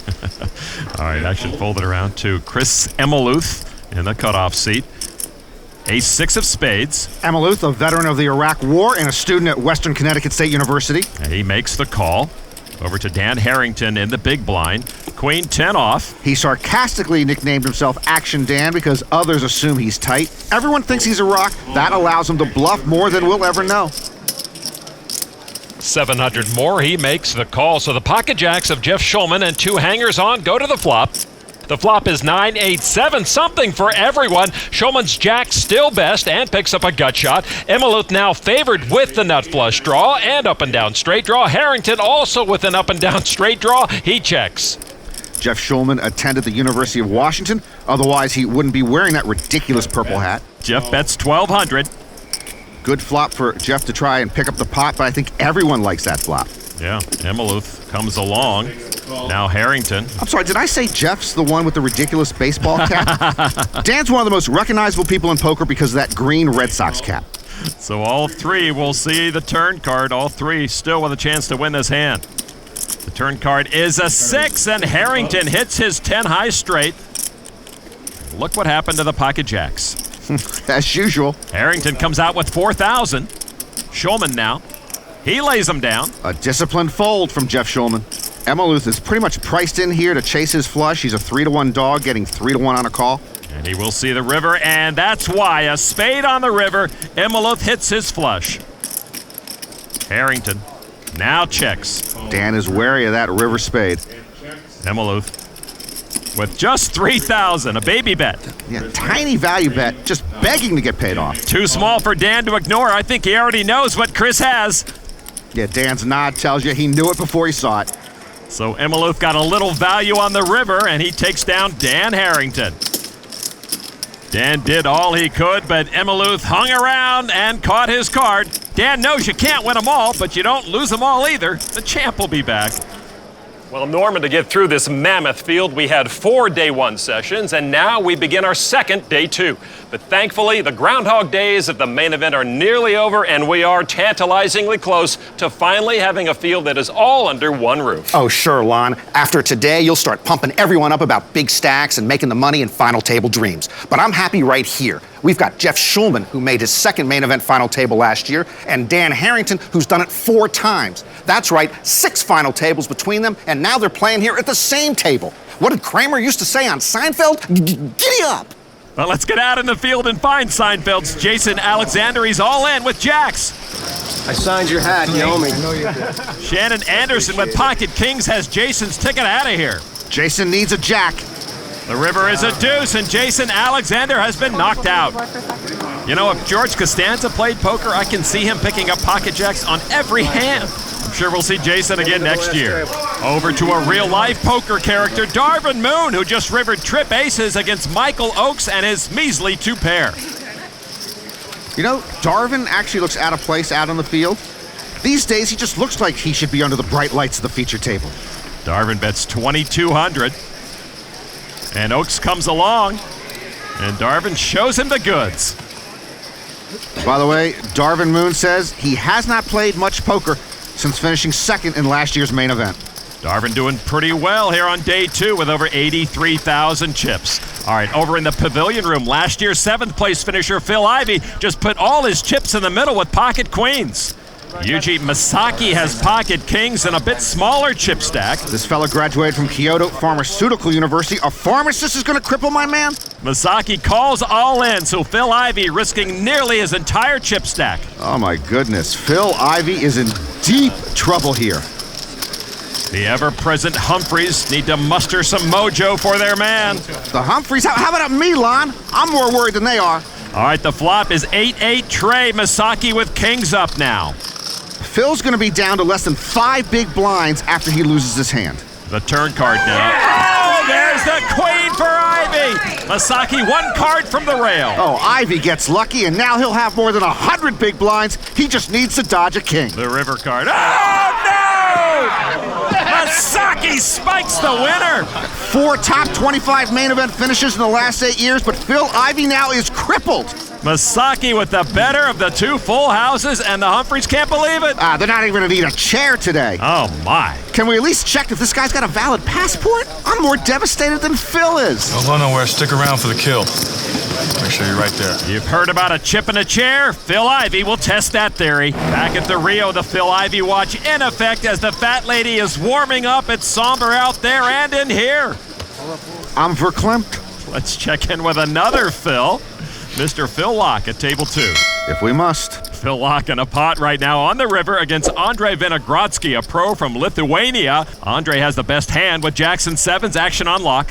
Locke, second in the pot limit Hold'em event in 2005 in which Johnny Chan won his 10th bracelet. Locke checks the river. Vinogradsky now puts 4,200 together. I feel like you have 7-9. It's so sick. But I feel like I have to call anyways. No, you don't. Because you might not have a 7, right? All right.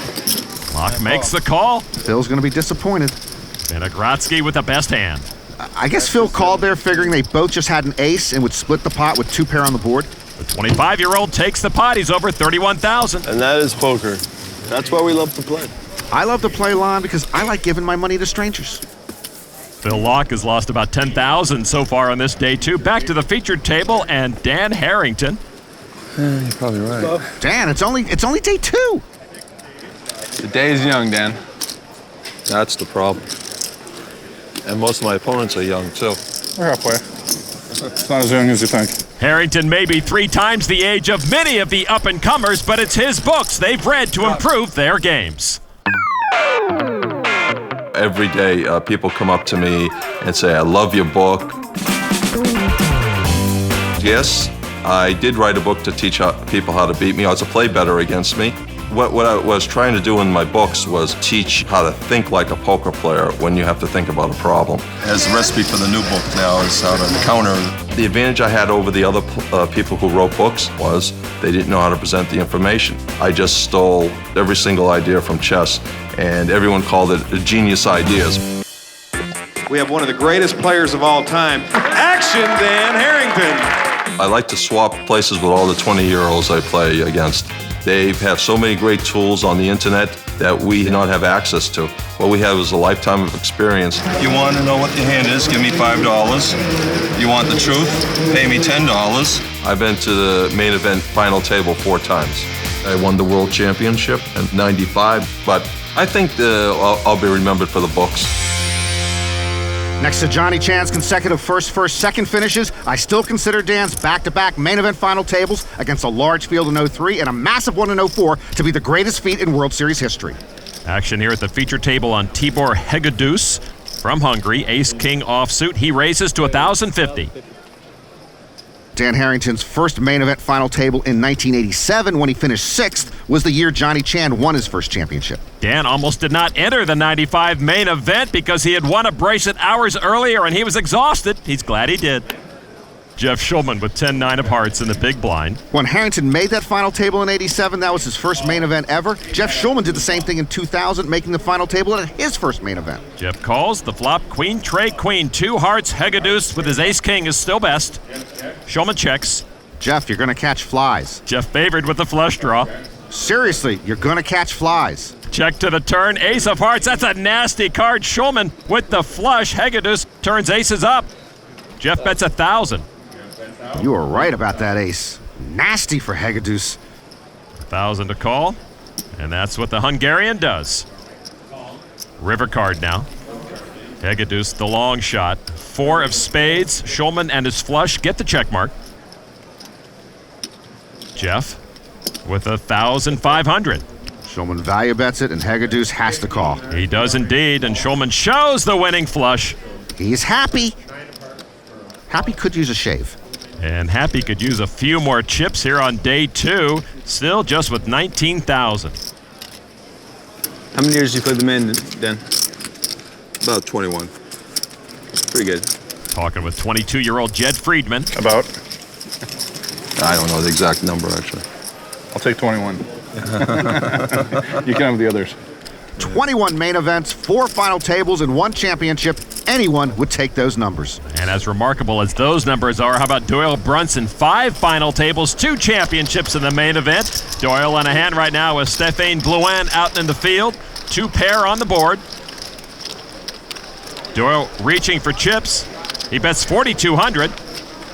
And he gets a fold, and Doyle will take the pot. Texas Dolly, 6 bracelets in the 1970s, none in the 80s when he barely played, 2 in the 90s, 2 in the 2000s, 10 total. We'd love to see him make a run here. Didn't get me that time. Doyle's going to have to pick up some more chips to make a run here today. Brunson, one of the players who shaved his head in support of pro Twee Doan in her battle against cancer. Twee has moved all in pre-flop. Twee diagnosed with cancer last year, soft tissue sarcoma in her left leg. Chemotherapy wasn't shrinking the tumor, so the leg was removed to save her life. The cancer is not expected to return. 4,500. Yeah, just 4,500. Twee started day 2 with just 5,000. That is Francois Beauchemin.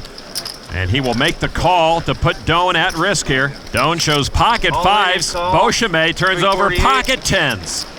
I'll get you a 10. Okay. Beauchemin, a Canadian math teacher, 39 years old. So here's the flop. Tweedone at risk. The flop is Queen 6-6. No help to Tweedone. Yeah, for Twee now, her only out will be a 5 on the Turner River. Turn card is a jack. Twee looking for a 5. The river card. 9 of diamonds, and Beauchemin wins it with a flush. Go, guys. Good, thank you.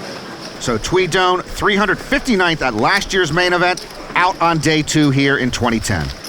Tweedone says her goodbyes. All right, picking guys. We wish her well with her poker career as Francois Beauchemin stacks the last of her chips. Well, that was a short day. Each player comes to the main event dreaming of a win, but Tweedone gets to walk away knowing her victory was simply being here to play. Back inside the pavilion room here at the Rio, we're still keeping a close eye on Phil Ivey, who still has a chip in a chair. Frankly, I don't think he should get to sit in a chair until he gets more chips. Back in the Amazon room, another November Niner has run his pocket jacks into trouble. Darvin Moon going up against Nicholas Poloniato with his kings. It's bad news everywhere. Turn card now is a 9 of clubs. Darvin's been known to catch on the river. Darvin needs a river jack to knock off Poloniato. The river card is an 8, and Poloniato will double up through last year's runner-up. First, a Japanese pharmacist cripples my main man, Phil Ivey, and now some French pretty boy doubles up on my other main man, Darvin Moon. What's the main event coming to? Darvin still with some chips to play with, over 61,000. There is the newly redesigned main event bracelet, a beautiful thing to be awarded on November 9th to this year's champion. Back to the featured table, Jeff Shulman, Dan Harrington, side by side. So last time you made the final table, I don't know if you remember, but you busted me out. I did? Yeah, I moved in with 10s, and you thought for like a solid 5 minutes before you put out like 60 bets. And I was like, sweet. What did I have? What do you think you had? Usuals. Yeah.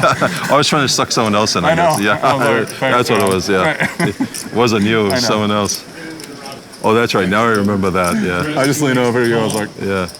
I like your hand. Shulman found out the hard way. When Dan gives action, you're usually beat. Action on. Kyle Ray, 24-year-old poker pro from Georgia. He made a World Series final table this year and last. He's got ace-queen. Both times he made the final tables in limit hold'em events. A raise to 1,000. Only 3 players have made the main event final table twice in the last decade. Mike Matisow, Dan Harrington, and Jeff Shulman. Harrington folds. Shulman, oh geez, pocket jacks again. The thing about Action Dan and Happy, they don't play a lot of tournaments, Lon, but when they do, watch out. Shulman called for 800. Tibor Hegedus in the big blind. Queen 10 of diamonds. Yeah, in the big blind with some really nice headphones. Hegedus 35,000. announces a re-raise. He'll test the staying power of the other two. 3,500. He gets aggressive. So now back to Ray. Ray lays down. Nothing good ever comes from ace-queen. I like that fold.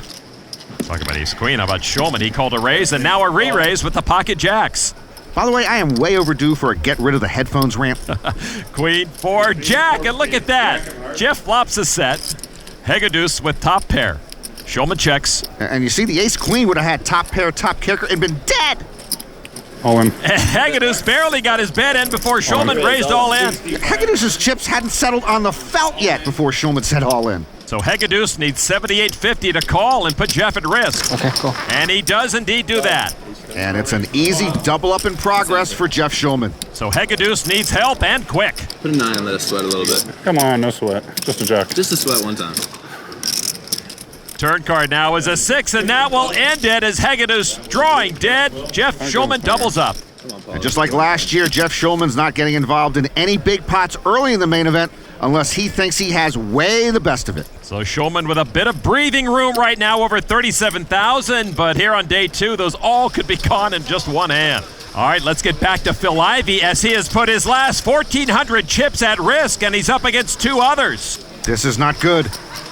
Scott Einiger is in the hand, as is Kevin Hayes. 8-5 tray on the board.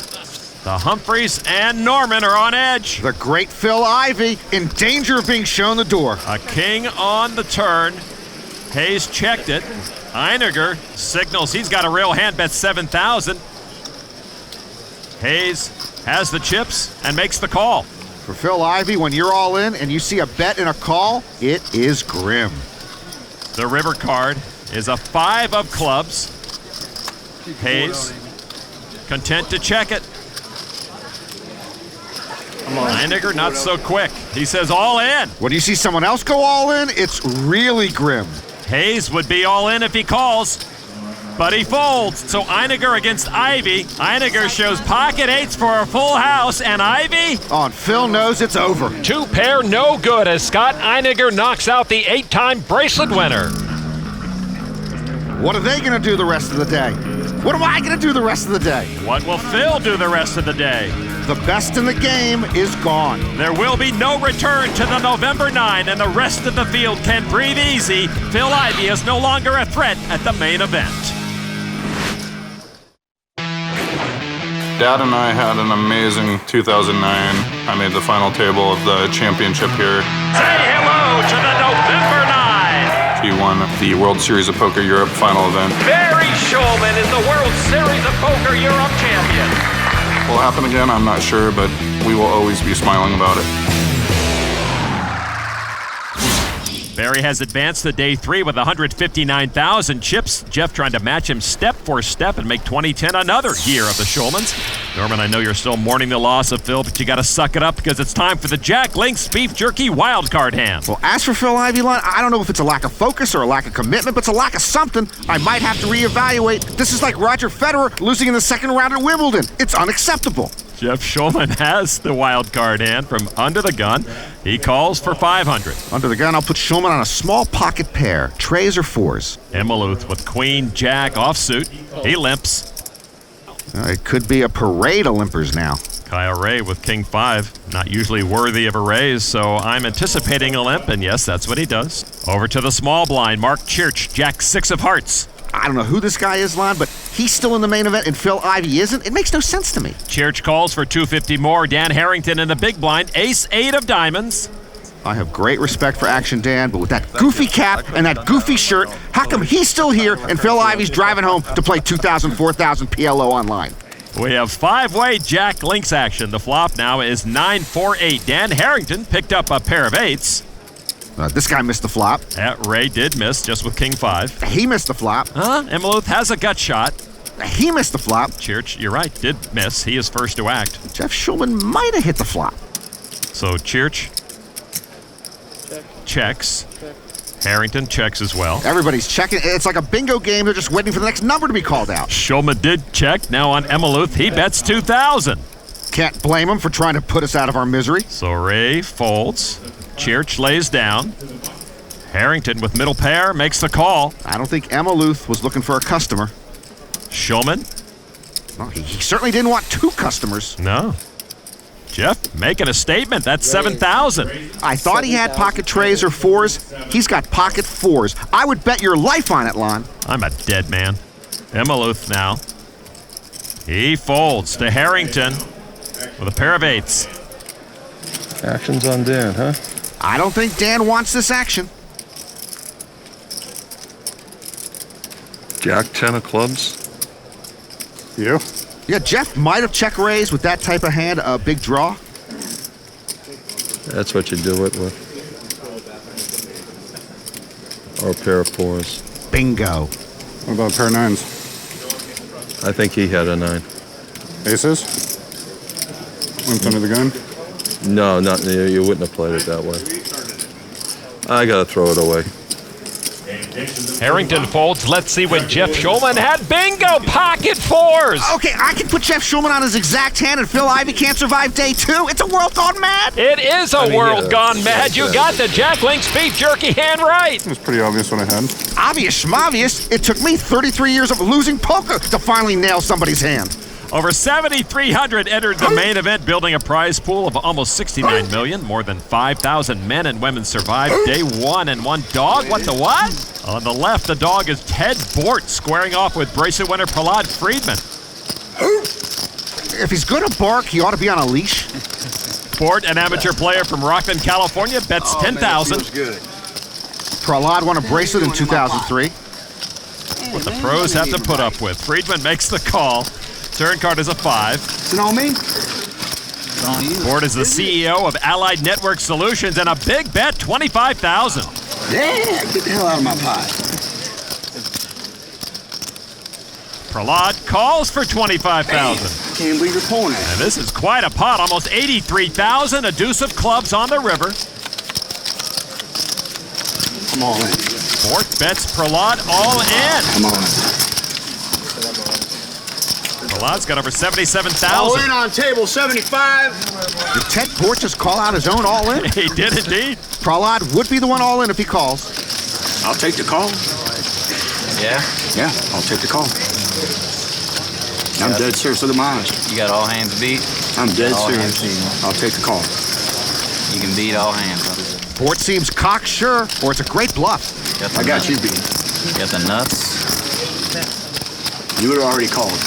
You ain't got it. No, I got the nuts. Big pot, and Prahlad still has 130 big blinds left. Maybe you just got a pair of jacks. Prahlad had 3-bet pre-flop, so maybe he's got a big pair. Maybe you just got a pair of jacks.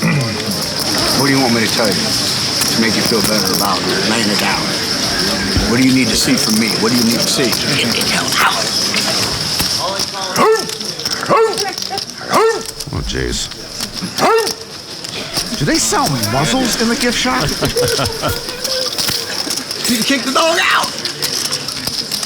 I got a large holding. Hey, I tell you what. I'm gonna call time on it. I'm calling time I on need it. a floor on 75. Bort called the clock on Prahlad. He's got 1 minute to make a decision. Huh? Let me help you out. I'll call time. Bort and Prahlad make an odd couple. I'm gonna tell you right now that I'm a genuine person. Yeah. Am I? Am I a genuine person? Okay. I told you that I would say one thing, that I'd want some of your chips, not all of them. 30 seconds. Here's your second chance. I'm telling you to lay down. I'm telling you. Dead serious. Look at my eyes. You want to see me shake? So if I fall, you're going to show me. You damn right I'll show you. You know why? Because I want this table to know when I mean it, I mean it. I respect this play. How much time I got? You have 10 seconds. 9, 8, 7. The nuts? If Prahlad doesn't act before the countdown is over, his hand will be dead. 3, 2, 1. I call. Dead. Prahlad called. Oh my God. It was a dead hand. But the floorman says the clock ran out. And that means no call from Prahlad. Bort wins the pot. Prahlad saw the 2-pair. He releases his hand. No protest from Prahlad. He knows he was beat. I think he should be out of here. He said call 1 second ago. We got it on camera. The dealer now has mucked Prahlad's hand. Prahlad in the eye of the storm again. Remember in 06, the storm when Prahlad accused Jeff Lissandro of not putting in an ante. Chicago poker pro Mike Mustafa. You beat anyway, right? What the hell's wrong with this poor guy? He said I beat him, so it's over. Sit your butt down, let's play. He should be out. Get another floor guy over here. What do you mean should be out? I want a floor I think Prahlad should be He gone. called the hand. He should be out of this tournament. Get us another floor man. Charlie, come on up. It's mayhem in the pavilion room. We'll try to clear this up when we come back to the 2010 main event. You know, the controversy continues at Prahlad Friedman's table.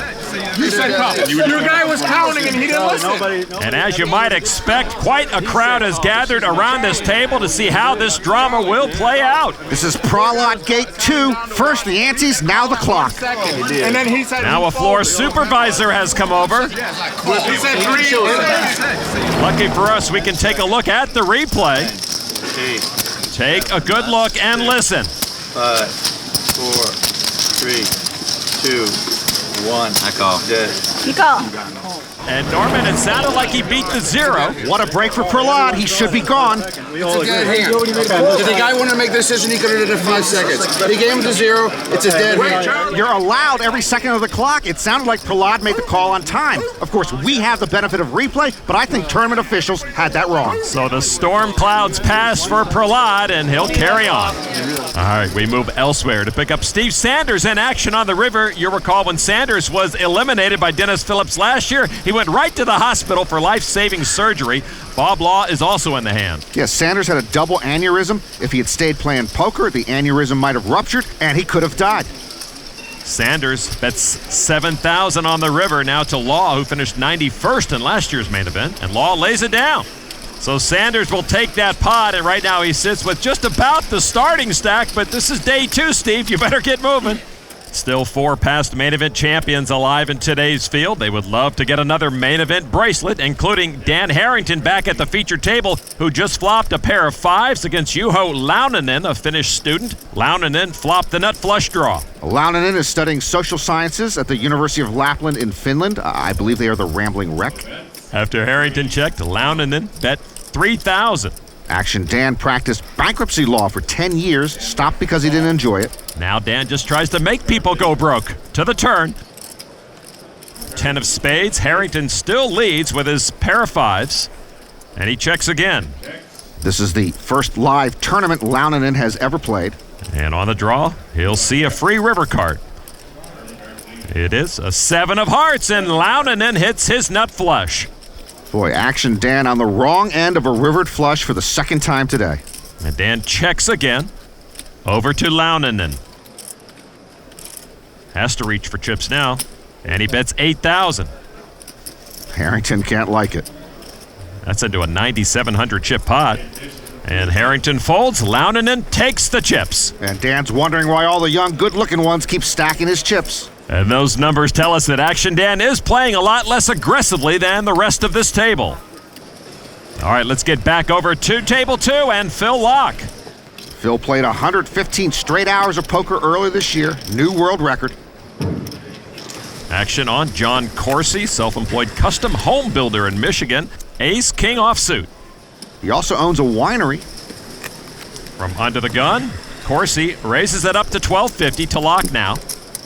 Locke with a suited ace. See, I don't have to play this hand. If I fold, I'll always have the stack. But this is the gamble we take when we come to Vegas. Phil working the room.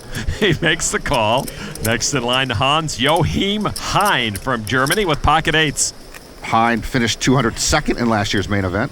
And he makes the call. Gary Dolinga, small blind, ace deuce of diamonds. The 65-year-old amateur won a World Series circuit event in 2005. He calls. If I had to give my guess, boys, he's played well by raising, and we've all played well by calling. Maybe not perfectly so, but now hopefully we can all play well on the flop. Boy, his analysis is worse than mine. Scary part. 4 players, Hines pocket 8s in the lead. The flop is Jack 7-10, 2 clubs. Hines pocket 8s, the best hand right now. Action on Dolinga, and he checks. Corsi now with a Broadway draw. He checks to Phil. Phil? I'm going to check. Okay. Hein checks as well. I don't know if everyone played well there by checking. Hein turns a set with that 8. 4 cards to a straight on board. Dolinga checks. Corsi also. Locke says enough checking. 42.50. Phil takes an ill-timed stab at the pot. Hein called with his 3/8. Dolinga lays down. Corsi peeks and folds. So Phil's got it down to himself and the 19-1 favorite. Locke can only hope to chop at river card. Queen of hearts. Hein with the check mark. I don't know. I just can't see myself betting here. I can't do it. I check. Check's good. I have ace high. I have 8s. It's good. Locke actually has a pair of 7s, and Hein actually has a set of 8s. 3 8s. 3 8s, Phil. 2 8s would have beat you, but 3 8s is in the books. I can't. You know, I knew I... Give it up, Maybe Phil. He doesn't want to buck that loser. Phil gives up a few chips. Take them. Maybe I call it. I don't know. I'm just so focused on not going broke because it's just so brutal when you go broke in the World Series of Poker in the final event. That means there's no more hands. You have to go home. Not everyone has Jennifer Tilly waiting for them, but you know what Phil means. It's the biggest pressure cooker in the poker universe. It's the main event. Back at the Rio in the second day 2 session of the main event with Phil Ivey gone, only 4 members of the November 9 remain. One of them, Darvin Moon, is all in on a flop of 6-6 tray against Aaron Ford. Ford's a Wall Street derivatives professional, whatever that is. Darvin's wife, Wendy, looking on carefully as Ford can put her man at risk. I got a fold. Ford lays it down and shows pocket queens.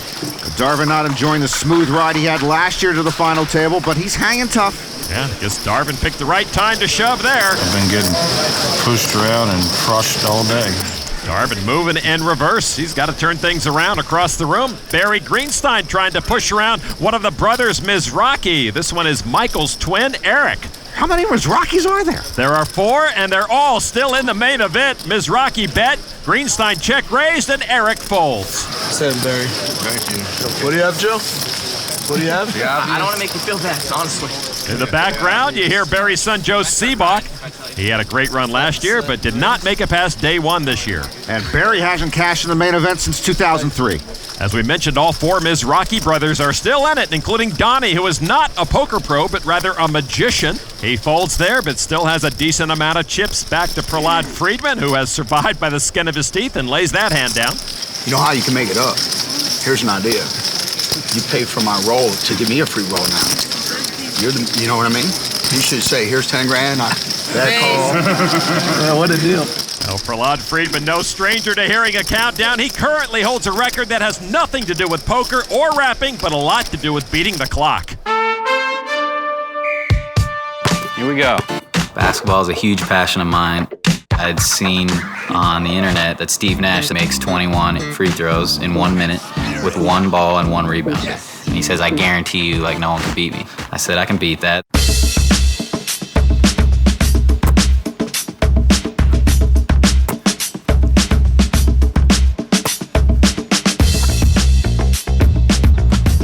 Seconds. 10 seconds. 5, 4, 3, 2. My second try, I made 23 free throws in 1 minute. 23. Oh! Yes! I'm not gonna say I'm a better shooter than Steve Nash, but I think I can hang with him. Steve Nash, you're a great guy. I wanna challenge you to a free throw competition. Hit me up. Prahlad is a man for all seasons. He's won a bracelet, he's made a rap video, he's broken a basketball record, and he's been involved in 2 of the biggest main event controversies ever. Back to the featured table, both Dan Harrington and Jeff Schulman trying to navigate the intricate maze that is the main event. Let's take a look at the tail of the tape brought to you by the official WSOP game. Play now on Facebook. As you see by the VPIP, Jeff Schulman is more active than Dan, and he is far more aggressive. And as the numbers show, it's paying off for Jeff Schulman. He's built his chip stack nicely, while Harrington, snug and passive, is about even for the day. After starting this day with only about 13,000, Jeff just happy to still be in it. How long has card player been around? 20 years. Maybe 21 now. 21 years? I've heard some marriages last that long. Action begins on Schulman. Under the gun, he looks down at 10-5 of diamonds, and he'll fold to Tibor Hegedus with King 10 off. Under the gun +1. The Hungarian with a raise to 1,400. Aggressive from that early position. Kyle Ray with pocket 4s. Well, if Ray doesn't respect the early position raiser, he would re-pop him right here. On the button, he just calls. Fold it over to Dan Harrington on the big blind with pocket 9s. Action Dan also could 3-bet it here, try to take it down or get heads up. But I don't even believe he's read Harrington on Hold'em. Dan just with the call. Well, Chad on Hold'em disagrees with everything he's seen up to this point in this hand. 2 pocket pairs and Hegedus with a King 10. We'll see a flop. 9, deuce 7. Harrington flops a set of 9s. Well, maybe he does know what he's doing. And he'll slow play top set. Dan expecting action behind him. And he gets it from Hegedus, 3,200. Hegedus with the continuation bet. Ray folds his 4s. Harrington might just smooth call here. At least that's what my book says to do. Harrington with the raise. Hegedus re-raises. That would put Dan all in. Call. Dan does call all in with the set. Well, Hegedus's all in, Bob Uecker might say, just a bit outside. That's the easiest all-in call Dan Harrington will have this week, maybe this year. Harrington in terrific position to win a big pot. Well, Hegedus on Hold'em told Tibor to pressure the smaller stack, not a good time. Harrington catches a hand. Good read, Dan. I was questioning if you'd make the call top set. Yeah. Middle set. Sometimes you have to make a stand. Schulman kneeling Harrington, and Harrington wraps it up as Hegedus drawing dead now. Hegedus bluff shoves, And he's left with next to nothing. Yeah, Hegedus left with one big blind. Dan Harrington may not be flashy, but he sure knows how to get your chips into his stack. Back at the Rio, let's get over to table 2. Phil Locke holding Jack 8 of spades. We'll see a flop with Andrei Vinogradsky and his weak ace, and Hans Joachim Hein holding ace deuce of clubs. All right, let's go to the flop now. It is 6-4 queen, all spades. Locke flops the flush. Hein first to act. He's drawing dead and wisely checks. Vinogradsky with a pair of 4s. He is studying economics at Vilnius University in Lithuania. He bets 3,500. Locke now with a raise to 85. Action on Hein. His ace deuce into the muck. Vinogradsky now. He lays down, and Locke will take it. Boy, that was painless. Just bet your flush. Simple stuff from a complex mind. I had a fan. Thanks, guys. They're not making it easy over here, let me tell you that. They never do, Phil, and he knows well, having never cashed in the main event. All right, let's get back to our featured table. The blinds at 3 and 600 with a 75 chip ante. Dan Harrington up on the day. You guys all look so serious. Think about it. 8 point something million. Got a long way till that, though. I mean, you're set for the rest of your life if you win. Couple of years at least. Even after taxes. You could just put it in municipal bonds. Yeah. You earn about 4.5% tax free. I don't think Dan's taking into consideration price to earnings, residual equity. All right, action on Kyle Ray, who finished 3rd in the $10,000 Limit Hold'em World Championship at this year's World Series. Queen Jack of Hearts on the Jack Link's Beef Jerky Pocket Cam. I love beef jerky. 1,800. But I don't love the headphones. 1,800 is the raise to Harrington. Ace tray offsuit and the big blind. You don't see Action Dan wearing headphones, do you? Dan loves seeing other players with the headsets. He thinks they miss little stuff at the table. You always want to be gathering information. That's what Action Dan does. And Dan will test Ray with a re-raise to 6,600. Harrington great at backgammon, chess, poker, plus he considers the stock market and real estate to essentially be games as well, and he's good at them too. So with the suited Queen Jack, Ray makes the call for 4,800 more, and we'll go heads up with the 95 world champ. And the flop is trade Jack. What a flop again for Dan. Trip trays. And the icing on the cake is that Ray hit his Jack. Harrington, first to act, comes out with 6,000. Ray in a bad spot here. He's not going to put Action Dan on a 3. Ray said he learned to play poker by reading just about every poker book out there. I assume he's read Harrington on Hold'em. And he's got chips in hand and makes the call. I've read Harrington on Hold'em, and frankly, I didn't like the ending. All right. It's a 9 of hearts on the turn. No help to Ray. Harrington very much in control. Dan continues to fire 17,000. Harrington bet just less than half of the pot on the flop. Now he bets about 2/3 of the pot. And Ray matching him every step of the way. But Ray pretty uneasy with that call. And I'm sure Action Dan right now feels pretty comfortable. It is an 8 of spades. Harrington with the check mark. I'm all in. And Dan moves all in. All right, well, when the headset comes off, it's never a good sign, Lon. That might be too late. Can you count it? I think it's about 33,000 plus tax and tip. It is. Ray has Dan covered by just about 20,000. Can Dan Harrington double up again? If Ray can get away from this, he'll still have more than 30 big blinds left. He does fold, and Harrington takes another nice pot. Action day. He's got almost 94,000. Everyone forgets I wrote the book. Well, in poker, one hand can change the stats. Whatever style Dan's playing, eventually it works. Back into the field, another fairy tale run for Darvin Moon seems unlikely. He pushed all in with a pair of 9s on a flop of 4-9 deuce all clubs. He's trailing David Hanani's pocket aces. Well, not an easy call for the 54-year-old amateur with the pocket aces. Darvin could have hit a flush or a set on the flop. Hanani's got the chips in hand. I call. And he makes the call. So Darvin Moon staring at elimination. Yeah, Darvin Moon's day now looking dim, all in and well behind. Moon turns over his top pair, but Hanani with the aces, a 4-1 advantage. A king of clubs, there's a flush draw on board. Well, Darvin would certainly take a flush to chop the pot. He needs a 10-9 or a club to stick around. The river is a 5 of diamonds, and that will do it. That brings an end to the main event for Darvin Moon. Very good. No, don't be sorry. I'm so far off my game. No repeat performance from the wondrous logger. I miss Darvin already.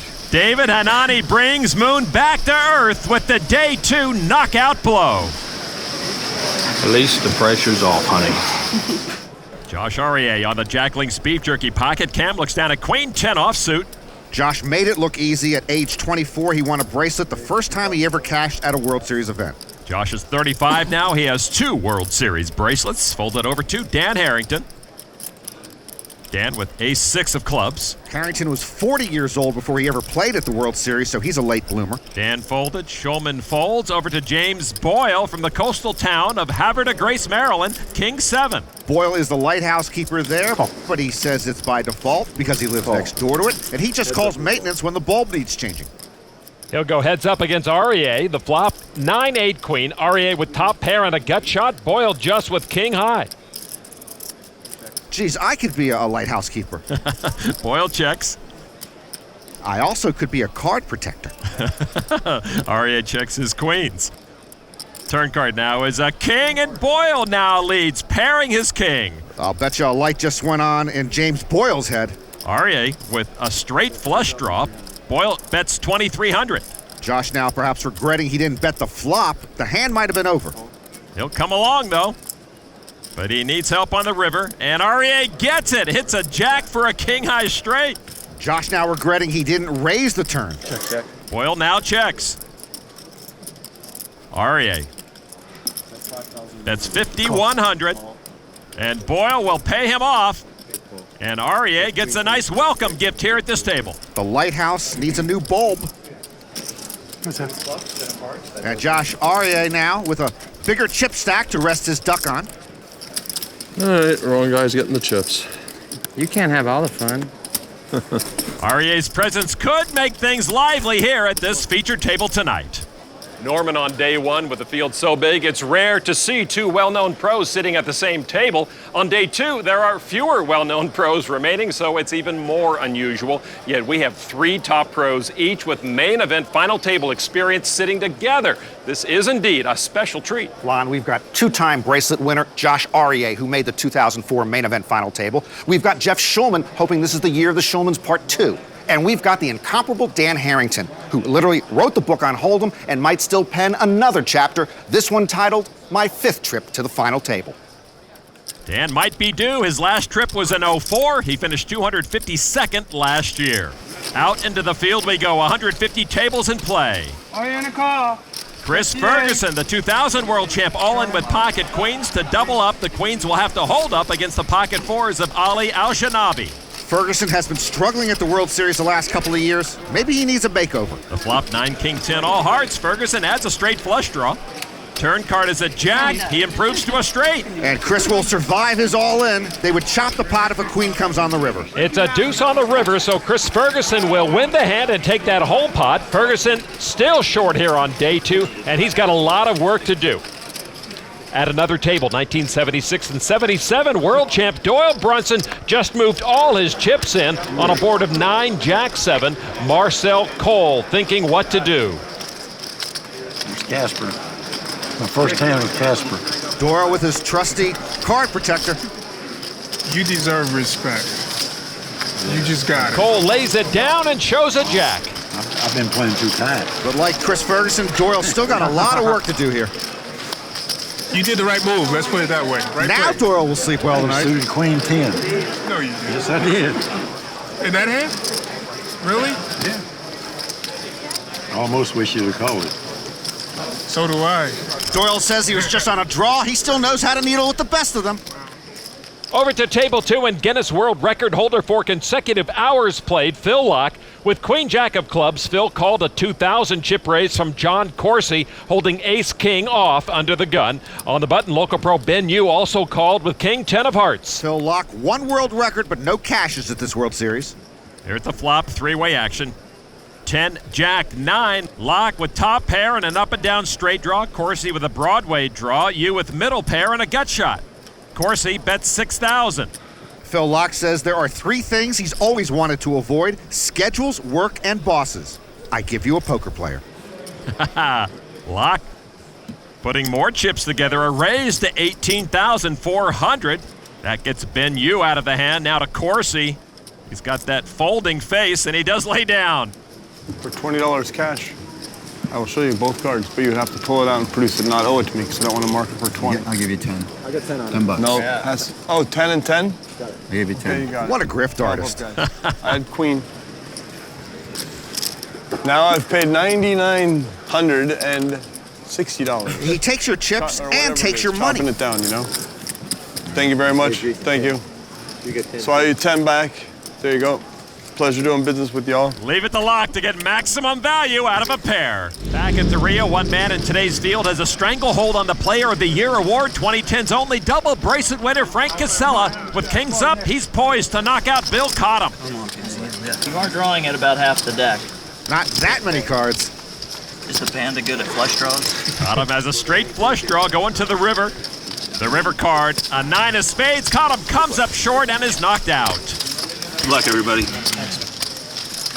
Next year. Go get him, Panda. So from the current leader in the Player of the Year standings to the man who won it in 2007, Tom Schneider. Tom and his jacket are at the same table as November 9er Eric Buckman. Schneider was just raised all in by Mike Swick. Schneider has a better ace than Swick. Like Casella, Schneider won 2 bracelets in stud events when he was Player of the Year. So with his ace-king, Schneider calls all in. So Schneider ahead. Going to the turn, it's a 9. Tom's still good. The river card's an 8, and Schneider will win it and double up to about 24,000. Breathe easier now. Just slightly. Apparently Tom Schneider now lets his jacket do most of the talking. Tom's still under the chip average. Is he texting? Oh, wow. Tom's wife, Julie, never far away. There she is.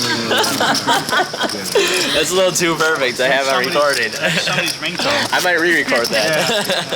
That recording's got to violate some type of interstate decency law. It could be a long tournament for his table mates if Tom keeps winning. And speaking of long hours at the poker table, back to the new king of continuous play.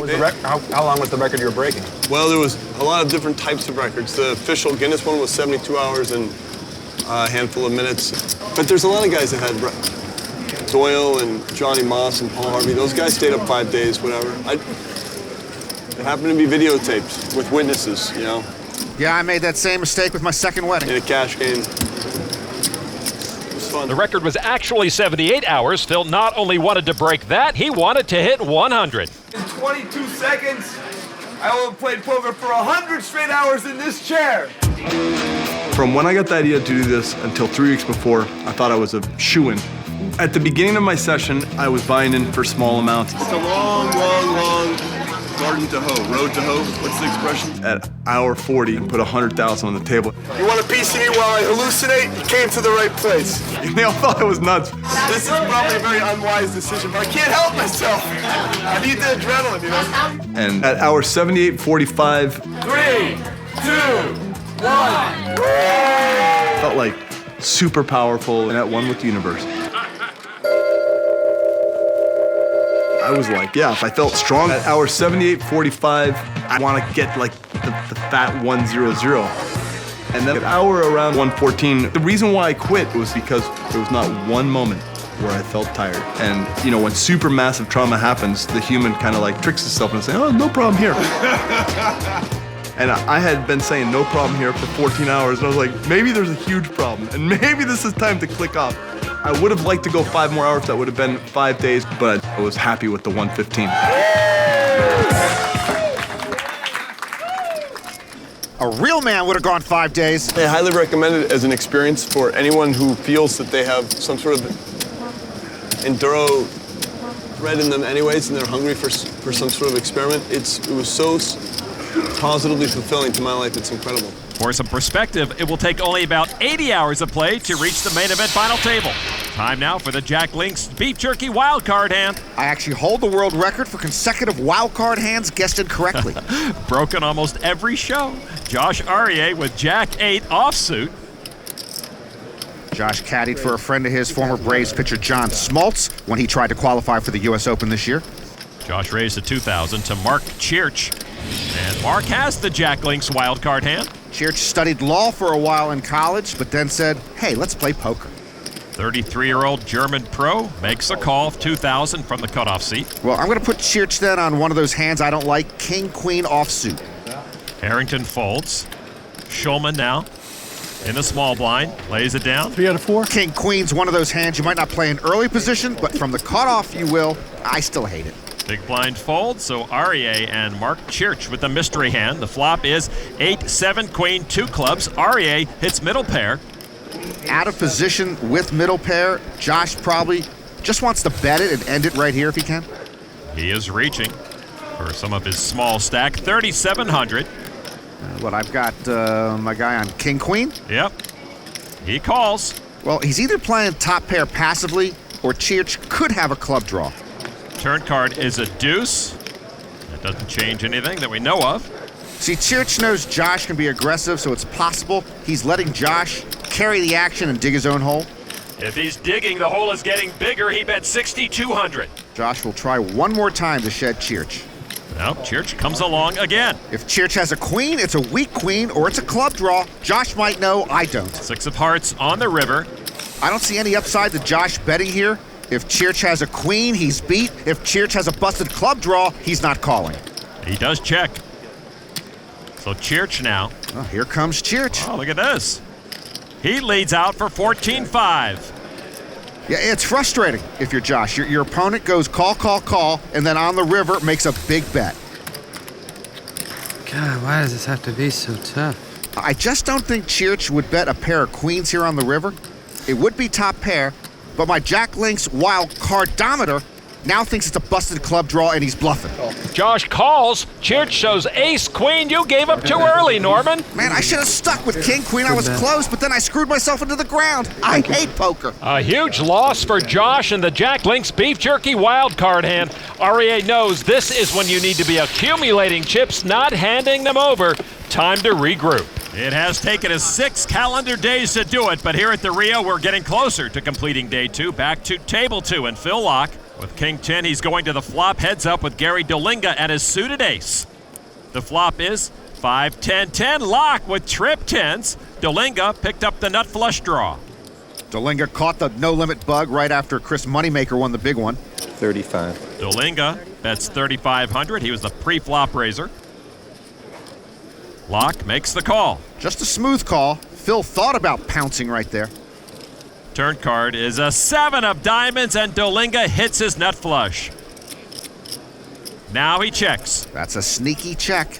I love sneaky checks. Phil Locke makes an 8,000 chip bet. A raise. He's going to raise, Lon. Let's see how much. Dolinga check raises all in. A check raise all in against Mr. I can play poker and talk for 115 consecutive hours. See, Locke needs almost 23,000 to I call. put myself in a tough spot. Well, if you're going to play poker and you're going to call raises with junk like this, you also have to accept you're an idiot for calling with that kind of hand. Maybe I could have gotten out of this. Phil beating himself up correctly for playing the type of hand that just gets you in trouble. Phil Locke does commit the chips. Dolinga hasn't turned over yet, but I think Phil knows what he's up against. It is the nut flush. The nuts. I should have taken the free card. No, 7-5 king or another 10. Locke needs a 7-5 king or 10 to knock off Dolinga. All right, the river card. 6 of clubs is a blank for Phil Locke. Dolinga wins the hand and doubles up. Phil Locke takes his medicine, and Gary Dolinga takes his chips. Dolinga with almost 75,000. Phil Locke down to 40,000 now. Back to the field among the survivors so far, former Survivor contestant Jean-Robert Ballon. I'm sorry, Jean-Robert is calling the cameras over? What is he, Scorsese, directing Goodfellas? Got pocket kings, there's a king on the board. And he's gonna bet it. 6,000 from Ballon. Is that enough to take the hand? And by the way, when a guy calls over the camera to look at his hand, that might be a tell. Jean-Robert takes the pot. They want him to show, but he won't. Jean-Robert finished in 9th place on Survivor. I'm not sure what that paid out, but 9th place in the main event will pay over $800,000. Pro Gavin Smith had a nice payday this summer, winning almost $270,000 and his first bracelet. They folded to me? Blues and Look at that, I come to the table right away. Right away, baby. That's the only stuff I play. See, he's polite. He holds up the cards. He doesn't call the cameras over. Gavin's best main event finish came in 2004, 52nd place. He's approaching 40,000 chips. To Prahlad Friedman, another one-time bracelet winner who's made some noise in the field today. He's all in. Put a clock on him. He gets JJ Liu to fold. How much time does Prahlad get? He gets both players to fold, and he will take that pot. He's got 10 seconds to drag in the pot. You know, Lon, Phil Locke's got the world record for longest poker session, and Prahlad's got the world record for most free throws in a minute. What a main event. Most of the noise from Prahlad's table earlier came from that man, Ted Bort, the barking poker player. I'm all in. He's changed tables, and he says all in. What, no speech? No sales seminar? No barking? Call the clock. That worked out nicely last time. Bort says he barks as a way of showing his opponents he's a strong player, but it looks like he's going to silently get Clayton Bates to fold his hand. Bort takes the pot and shows pocket aces. Bort's still pretty quiet, Norman. I guess no postman in the vicinity. Ah, there we go. You know, a lot of communities have anti-barking laws now. The barking can be heard all over. I like your fans better. They're quieter, though. Right. But the most innovative, though, fans were the Australians. I love that Aussie. Joe Hasham's year. Last year, the final table, it was like a circus. Like the English guy had like full soccer chants. Oh, really? Yeah, it was amazing. Little begs thing. I even started doing it. Action on Dan Harrington. Ace-Queen offsuit. A long time ago when he lived in Boston, he played poker with a couple of college dropouts, Bill Gates and Paul Allen. A raise to 2,300 from action. Dan folded over to Jed Friedman with Ace-King. A student at the University of Michigan? Stay in school, son. Or if you want, you could transfer to the University of Maryland. A call for 2,300 to Josh Aryeh on the button. And you can see Action Dan's Ace-Queen already in trouble. Aryeh with Ace-King also. I'm all in. And he re-raises all in to 16,004. Josh pushes with 20 big blinds left. Pretty standard stuff. And with a call in and all in behind him, I think Action Dan would release his hand, but I think he's got other thoughts. He is caught in the middle between Aryeh and Friedman, but he makes the call. And now Jed Friedman with an all in and a call in front of him. Man. And he lays his Ace-King down. So Aryeh's Ace-King against the Ace-Queen of Harrington.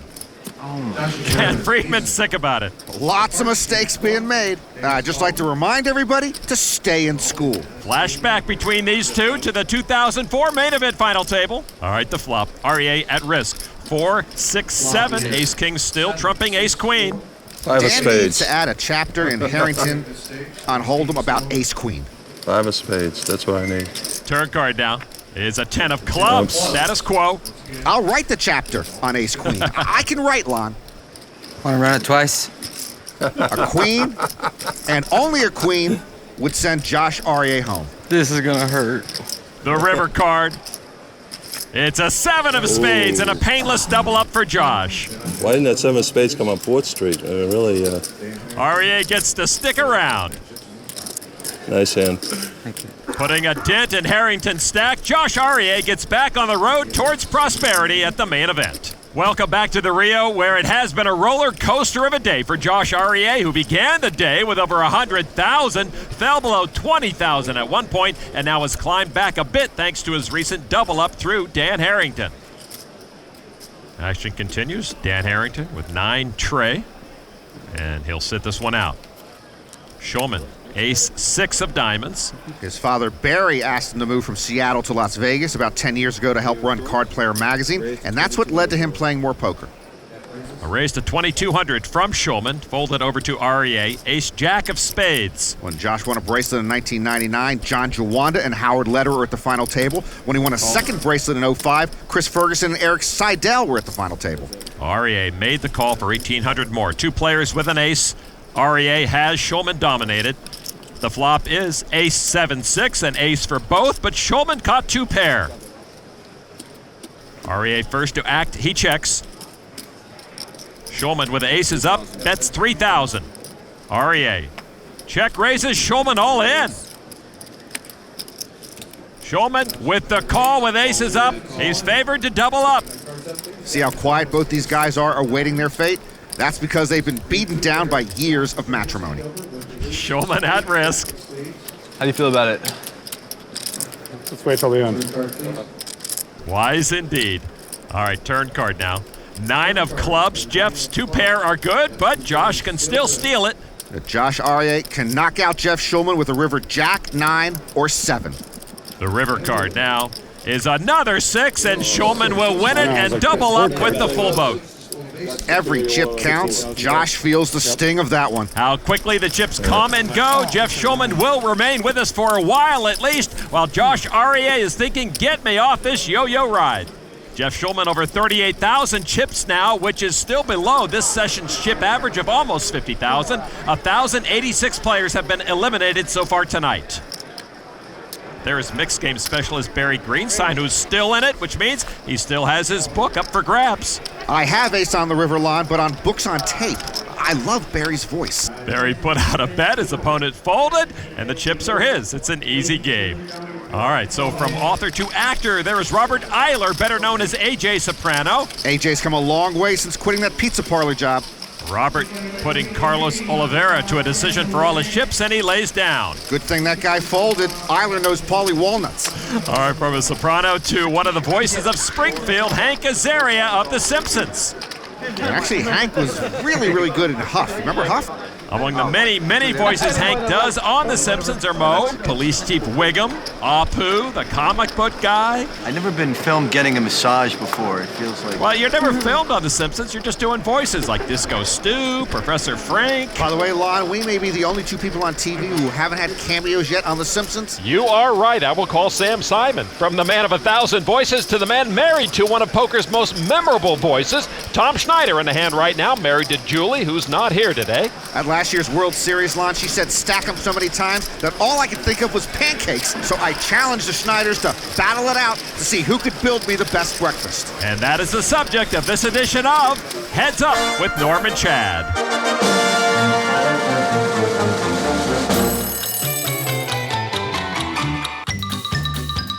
I got a few tricks up my sleeve. I'm sure that you do. So, who cooks more at home? Julie does, but that's not very often. Oh, my burgers aren't going on. Oh, that's too bad. Tom says you're his biggest fan and biggest critic. Stack 'em, stack 'em, stack 'em, stack 'em. Is he your biggest fan and biggest critic? He's my biggest critic, that's for sure. You're in big trouble. Do you mind? It's not a 2-hour show. I'm trying to fill it up. Let's go. Is Julie more high energy or high maintenance? You just took my pan. That's my pan. Well, that's your pan. You can have I this already prepped it. Oh. Just stay out of my kitchen. Yes, sir. I was getting yelled at. I'm sorry. Are you all 2 peas in the pod or a case of opposites attract? We are opposites in a pod. I was going to say that we're peas that attract.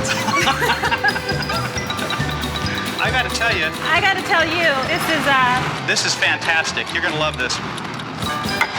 There you go, Norman. I'm a little disappointed. The pancakes seem a little short stacked. Oh, yeah. Yeah, Couldn't of course. stack them to the top. Yeah, Told you these were good. Yeah. But these were sublime. There She you outdid go. you in the 09 World Series, but you outdid her in the kitchen. This is the only time you're beating me this year. Well, Tom may have won best breakfast. I'm not sure about best dress, though, Norman. That is not a look everyone can pull off. Back to table 2, Phil Locke, who opened raised to 1,000 with 6-4 of diamonds. John Corsi was one of 2 callers. The flop was 9 ace-queen. Also in the hand, Chad Duran, who flopped middle pair and has a hammerlock on the hand, and he'll check it. Corsi now drawing very thin. He missed the flop. He checks also. And Locke also drawing very thin with the continuation donation, 1,600. The Unabomber with some creative nonviolence there. He's got nothing. Duran made the call with the best hand. Corsi lays down, so heads up to the turn. Turn card now. Deuce of hearts. Duran gets the check mark. He adds a flush draw. And he'll check again. Let's see if Phil Locke wants to keep up appearances. Phil seems to be motivated. 1,600 again. But that's a tiny-sized bluff. Duran Just with a call again. All right, we'll see how the river plays out. Duran with the best of it. It's an 8 of spades. Duran has checked twice, called 2 bets. Now Duran checks a 3rd time. Well, there is squad douche and there is nuclear squad douche. Phil's got nuclear squad douche. And Phil's running the bluff coast to coast, 7,400. In for a dime, in for a dollar. Phil trying to take Chad Duran off this exact type of hand, 1 pair. Boy, Phil Locke impersonating a church mouse as he bluffs.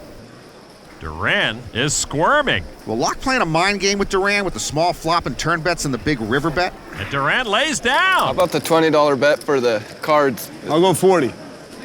I'll take 20. Here we go 20 again. there. 20 more is 40. It's like watching a one-man sting operation. If he'll throw a 20, Yeah, he said he'd throw 20. All right, so I'm getting $40. What a con. There's the bluff. I think Duran wants his money back. He was had twice. Entry fee. $40 more off the entry fee. Bro, I had to do it. There was only way No out. worries, no worries. Yep. Nice bet. Yep. It was. You were in a weird spot. More chips, more cash. Phil's having a productive night. Back inside the Rio, day 2, moving on, and more of the main event field moving out. See ya. See ya. See ya. See ya! All right, let's get to the table of poker pro Jason Mercier holding pocket jacks. He is poised to knock out Brian Roberts, who has pocket 10s. Going to the river, Roberts looking for a 10. And the river card is an ace, and that will do it. Mercier KOs right, Brian Roberts. Good luck, crush it, win the tournament, buddy. Bust that guy. Bracelet winner Jason Mercier, mellow and methodical. He is one of the best, and to perhaps the best of all time, Doyle Brunson is all in again. And Doyle will win the pot again. Texas Dolly last cashed in the main event in 2004. He still needs to chip up. 17th at the World Series of Poker Europe main event last year. All in on 58. That is the table of Chris Ferguson, who has put his last 3,800 chips in the pot with ace-7 of diamonds. Byron Kaverman in the big blind trying to knock him out. The 23-year-old has ace-king of clubs. Ferguson 3rd all-time in World Series cashes. There's a king for Kaverman. Chris in trouble. Chris now needs some running cards to stick around. Turn card is another king, and that will end it. The former world champ knocked out. I don't know if he's running bad or playing bad, but he has been mired in a World Series slump. So Byron Kaverman knocks off the former world champ who hasn't won a bracelet at the World Series since 2003. So Ferguson saying his goodbyes. Oh, I think Jesus just blessed seat 5. A nice feather in Kaverman's cap. Of course, you knock off Barry Greenstein. You get a copy of his book. Barry squaring off with Corey Burbick right now. A 4 falls on the river. The Burbick cashed twice in last year's World Series and twice in this year's World Series. Barry checked. Burbick checks. Barry says small pair. How small is it? Pocket trays for Greenstein. And looks like that will take the pot. Barry with 3 bracelets and 46 World Series career cashes. Greenstein's book may be the most widely distributed poker book. Barry pioneered the art of the knockout gift, which has since been mimicked by Greg Raymer, which begs the question, which bonus is more valuable? When someone knocks me out of an event, I actually give away a copy of my book. I record the board in each of our hands and write my name down, the guy's name down, and say what the event is. It's a fun thing. People enjoy it. Now Greg Raymer is signing fossils. I started deciding I'll have a new fossil for every tournament, and if you knock me out, I'll sign it over to you and, you know, put your name on it. I mean, what do you want? You want a 5-year-old book or a million-year-old fossil? His book, it's bigger, it's showier on the shelf. Fossils are, you know, yay big. I think I've given away between 200 and 300 books by now. I've given away like 24 at this year's World Series alone. Maybe it'd be better if I start winning more tournaments so I can save on the books. There's a lot more knowledge in Barry's book than there is in my fossil, but hey, my fossils are 300 million years old. That's gotta be worth something. Norman, what do you give away when you get knocked out of a tournament? When I get knocked out, Lon, I now signed one of my prenup agreements to the Lucky Soul. Before we head back to the feature table, let's see how our big 3 at the table stack up so far. Since coming to this table, Aria has been the most active and lost the most chips. Overall, Schulman's been the most aggressive. As for Action Dan, not too active, not too aggressive, but getting the job done best. Let's see, you're representing Win? Yeah, Win Hotel. Winners. Winners, yeah, whatever. I represent the Red Sox. Actually, neither one wins the World Series that often. You play for the Red Sox? No, that was a dream when I was a kid, but that as soon as I couldn't hit the ball or field, that was over. You still could have played for the Mets. All right, back to action on Jeff Shulman. He looks down at ace, king of diamonds under the gun. Besides his great main event record, Jeff has cashed 4 times at the WPT Championship. He's a deep stack monster. A raise to 2,200. The blinds are up to 500 and 1,000 on Kyle Ray, the 24-year-old with 2 World Series final tables under his belt, 10-9 of diamonds. He attended the University of Georgia, but did not graduate. Stay in school! He called to Mark Church in the small blind with pocket aces. I mentioned earlier that Church dropped out of school too, but you're not going to be dealt pocket aces all the time. Lon, you know as well as anyone that most of life is Jack Deuce offsuit. And the poker player from Recklinghausen, Germany with a re-raise to 7,200. Harrington gets out of the way. Back to Shulman, the original raiser. With ace-king. He re-raises all in. Happy will not be happy, Norman. Bad timing for Jeff. Church. Call. Will call the re-raise and put Shulman at risk. He needs lightning in a bottle. Nice hand. Shulman about 40 big blinds left, like the ace-king, but it runs into pocket aces. The November 9 seems very far away right now. All right, Shulman at risk. The flop is deuce, 8, 1 diamond. Nothing there for Jeff. Yeah, that flop virtually seals Jeff Shulman's fate. He'll need a miracle runner now. Running kings. He definitely has to hit the turn or he is gone. The turn card is a 4. Church knocks out Jeff Shulman. He's got a magazine to run. I'll take a run. So Jeff's last 38,000 chips go into the stack of Mark Church.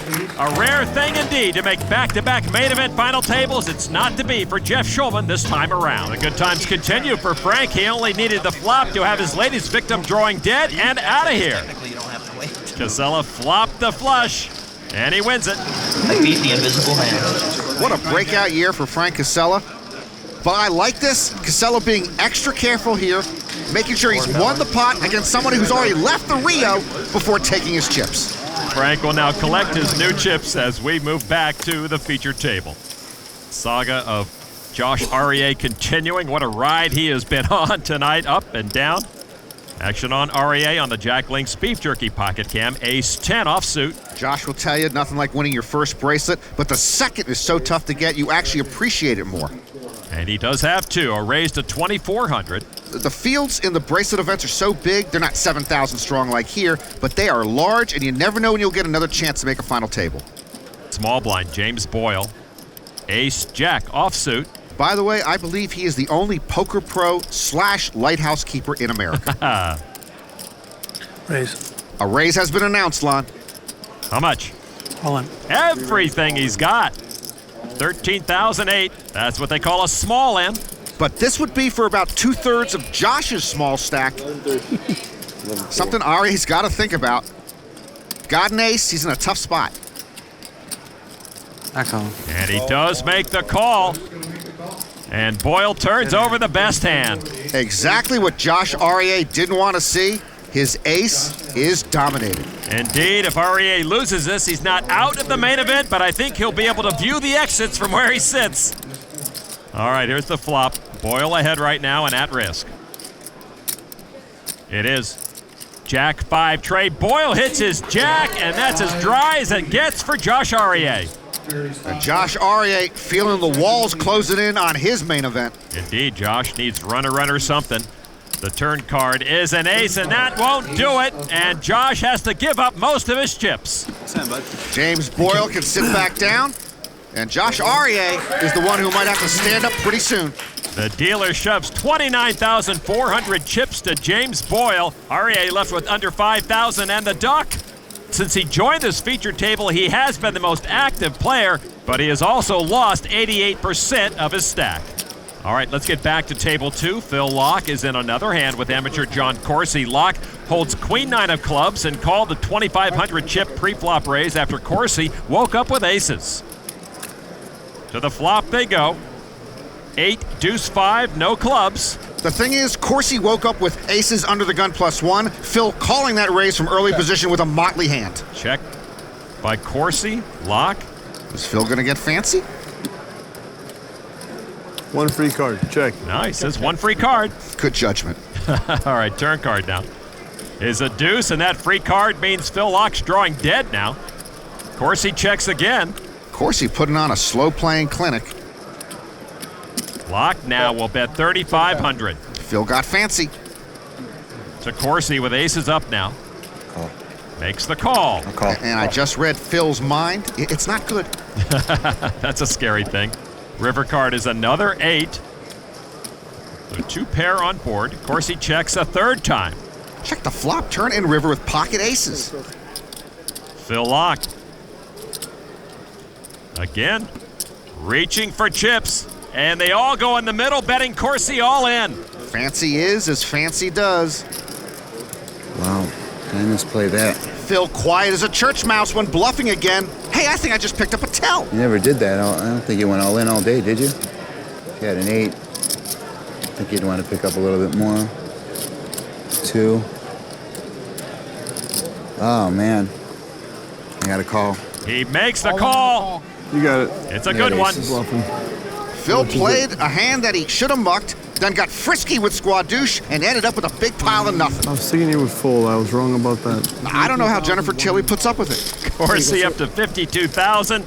Lock left to stew and wonder about his failed bluff on the river. Lots of other fish in the sea, Jen. All right, let's get back to Doyle Brunson, who just re-raised all in after the flop, holding pocket 7s.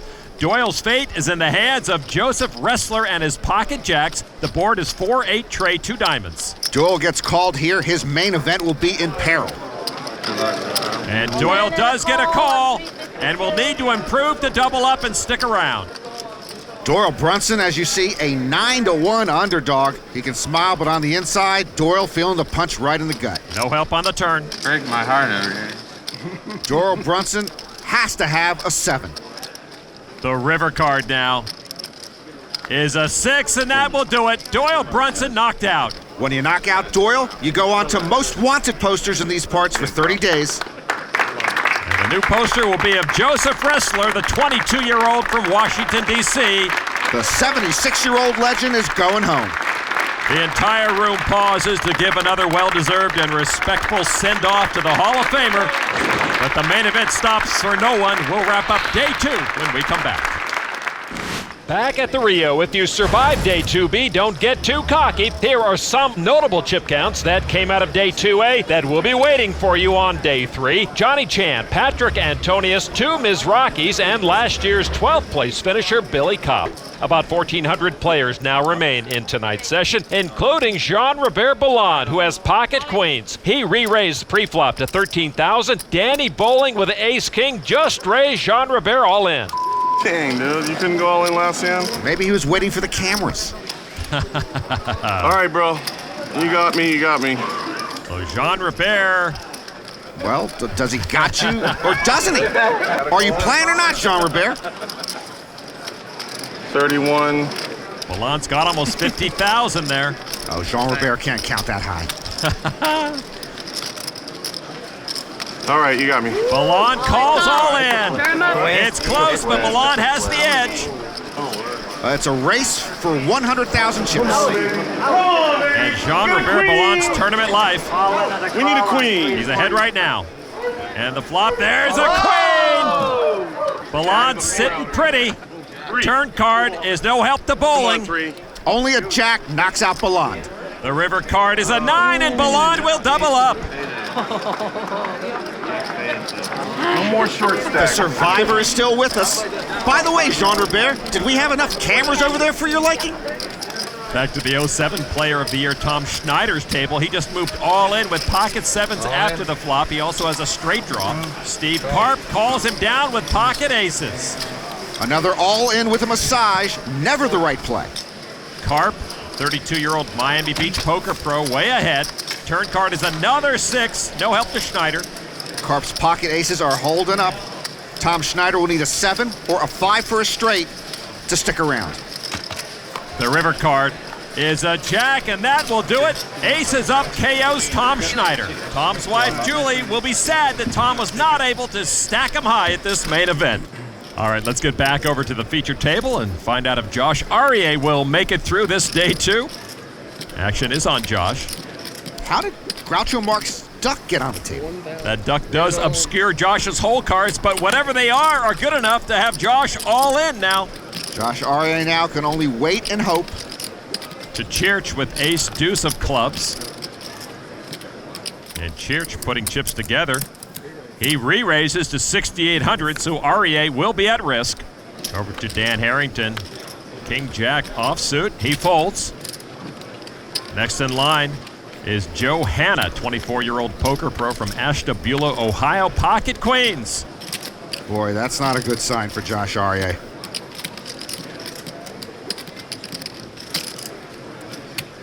Hanna re-raises all in. Church goes away. I got David Williams' favorite hand. Actually, Josh has the right type of hand to crack the big pair. 5-4 of spades for Aryeh against the pocket queens. At least give me some sweat. Aryeh at risk, looking for a lifeline. Just don't flop me dead. I felt the nuts. The flop, king deuce trade. I got what I wanted. Aryeh's open-ended. I got what I wanted. Josh stands up and perks up with the up and down straight draw. Aryeh is still more than a 3-2 dog to survive the hand. Turn card.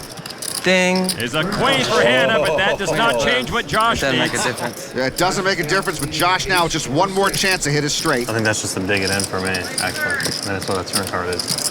Just to make me feel the river a little bit more. Josh Aryeh needs an ace or a 6, or his main event is over. The river card is a 9, and Hanna with his set of queens eliminates Josh Aryeh. First Jeff Schulman, now Josh Aryeh. A couple of main event final tablists don't survive this feature table. Aryeh walks away while Joe Hanna welcomes the last of Josh's chips into his stack, and Dan Harrington and the others can relax. Day 2 is finally over. So for Josh Aryeh, surviving day 2B was not to be, and the dreams of a second or third main event title for these living legends will have to wait another year. It's not good for Doyle. 2/3 of the starting field has been eliminated. All right, guys, next year. But for the 1/3 who survived, day 3 awaits. Now I got some chips. And even the world record holder knows it will take more than stamina to advance further. Pleasure doing business with y'all. There are plenty of dogs still in the hunt. And the quest for the final table continues next time. Not dead yet. For Norman Chad, I'm Lon McCarran. Thanks for watching the World Series of Poker.